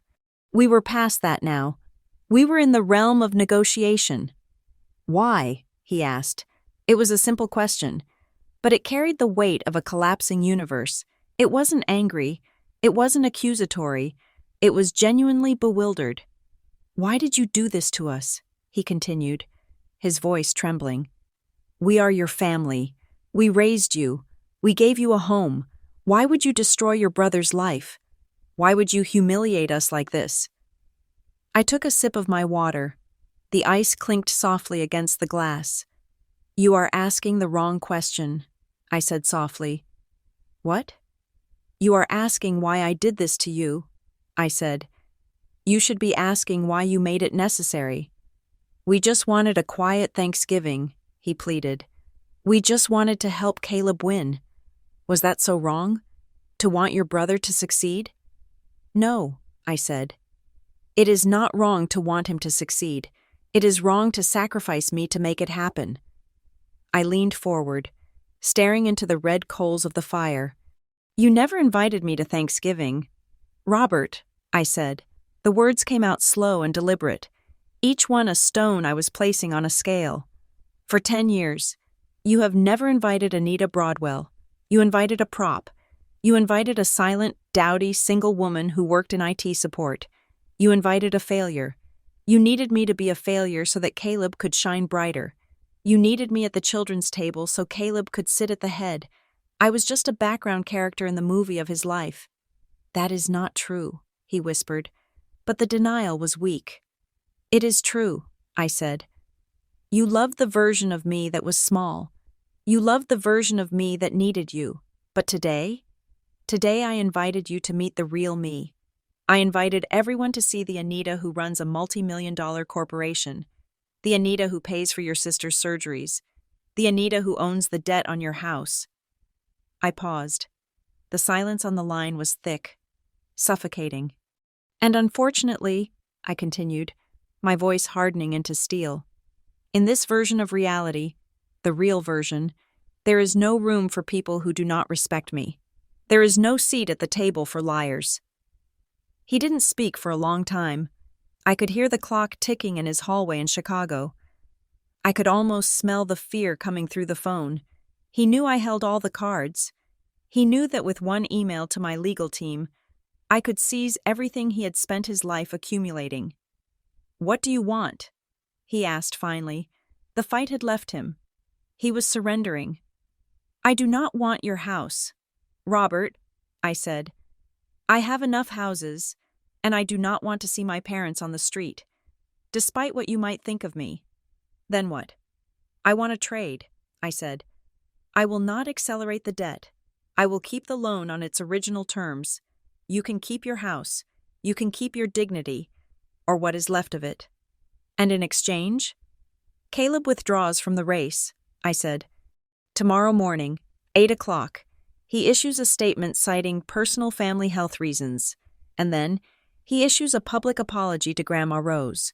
Not a private text, a public statement. He admits he lied about her health. He admits he neglected her." "He can't do that," my father stammered. "It will end his political career. He will never run for office again." "Exactly," I said. "He is not fit to lead a city if he cannot even treat his own grandmother with basic human decency. That is the price. Robert, his career for your home. Choose. Anita, please." "You have until sunrise," I said. "If I do not see the press release by 8 in the morning, my lawyers will file the foreclosure papers at 8:01. Good night." I did not wait for his answer. I did not wait for him to beg or bargain or cry. I pulled the phone away from my ear and tapped the end call button. The screen went black. I sat there for another hour, watching the fire turn to ash. I felt a profound sense of peace. I had not destroyed them. I had simply forced them to live in the truth, and for people like Robert and Caleb Broadwell. The truth was a punishment far worse than poverty. I eventually went upstairs to my suite. I slept without dreaming. When I woke, the world had changed. I walked to the window and opened the blackout shades. The storm had broken. The sky was a piercing, brilliant blue, innocent and vast. The sun was cresting over the peaks of the mountains, turning the 3 feet of fresh snow into a blinding field of diamonds. The world looked scrubbed clean. I showered and dressed. Putting on jeans and a thick wool sweater, I went downstairs. The kitchen was full of noise and light. Jean-Pierre was making pancakes. Jace was laughing at something on his phone, probably the latest memes about Caleb's downfall. Aunt Marta was packing leftovers into Tupperware containers she had miraculously found in the pantry. "Good morning, boss," Jace shouted when he saw me. "Good morning," I said, pouring myself a coffee. "Did you see the news?" Iris asked, her eyes wide. "No," I said. "Tell me." "Caleb dropped out," she said, holding up her tablet. "It broke 20 minutes ago. He cited urgent family matters, and he posted an apology to Grandma. It is pathetic, honestly, but he did it." I took a sip of my coffee. Good. We ate breakfast together, a chaotic, happy meal that felt like a victory lap. But eventually, reality beckoned. The roads had been plowed. The black SUVs were idling in the driveway, ready to take everyone back to the airport, back to their lives. But their lives would be different now. They weren't going back as the poor relations. They were going back as my team. I had already instructed Marcus to set up trust funds for the younger cousins and to pay off Aunt Marta's mortgage. They were under my protection now. We gathered in the foyer for the goodbyes. Jace hugged me first. "You are a legend, Anita. Seriously, if you ever need a kidney or a getaway driver, call me. I will keep that in mind." I laughed. Aunt Marta held me for a long time, smelling of vanilla and tears. "Thank you for saving us," she whispered. "And I don't mean the money. Thank you for giving us our pride back." "We are Broadwells," I said. "We don't bow down to anyone." One by one, they piled into the cars. I stood on the front steps, the cold mountain air biting my cheeks, waving as the convoy of black vehicles wound its way down the snowy drive. They looked like a presidential motorcade. They were leaving as royalty. I turned to go back inside, but I stopped. Grandma Rose was standing in the doorway, leaning on her cane. She was not wearing her coat. Her bags were not packed. "You missed your ride." "Grandma," I said, though I suspected I knew the answer. Rose looked at the departing cars. Then she looked at the mountains. Then she looked at me. "I am not going back there," she said firmly. "Chicago is damp and full of liars." "It is," I agreed. "Maria says there is a guest suite on the ground floor," Rose said, "with a walk-in tub and a view of the forest." "There is," I said. "It is the best room in the house." "Then I suppose I will take it," she said. "If the landlord approves." I smiled, feeling a lump in my throat. "The landlord would be honored, but the rent is high." "Oh?" Rose raised an eyebrow. "How much?" "One story about my grandfather every night," I said. "And you have to teach me how to play poker." Rose cackled, a sound that echoed off the high timber beams. "Deal, but I warn you, I cheat." "I know," I said. "I learned from the best." She turned and walked back into the warmth of the house. Calling for Jean-Pierre to make her a cup of tea, I stayed on the porch for a moment longer. I looked out at the view. The green mountains of Vermont stretched out before me, majestic and indifferent, blanketed in white. They looked like the Alps. They looked like freedom. I took a deep breath. The air was thin and cold, filling my lungs with a sharpness that made me feel alive. I was 32 years old. I was alone, but I was not lonely. I had stripped away the dead wood of my life, and what remained was strong, green, and growing. I was no longer the invisible daughter. I was no longer the IT support girl. I was Anita Broadwell. I was the CEO of Vanguard Algorithmic. I was the woman who had brought a dynasty to its knees and built a new one from the ashes. I was the master of my fate. I took one last look at the horizon, memorizing the way the sun hit the snow. Then, I turned my back on the cold. I stepped across the threshold, into the house that I had built, into the warmth that I had chosen. I reached out and grasped the heavy bronze handle of the door. With a solid, satisfying click, I pulled it shut, locking the winter outside forever. The end. Thank you so much for listening to this story. It has been a journey of revenge, redemption, and the realization that sometimes the family you choose is the only one that matters. I would love to hear from you. Where are you listening to this story from? Are you in Chicago, Seattle, Vietnam, or somewhere else entirely? Let me know in the comments below. And share your thoughts on Anita's final decision. Did she let Caleb off too easy? Or was it the perfect punishment? Please, if you enjoyed this story, make sure to subscribe to the channel BitterSweet Drama Stories, like this video, and smash that hype button to help this story get recommended to more people who need a little bit of dramatic justice in their lives. Your support means the world to us and helps us create more stories like this one. Until next time, stay strong, and remember, success is the best revenge.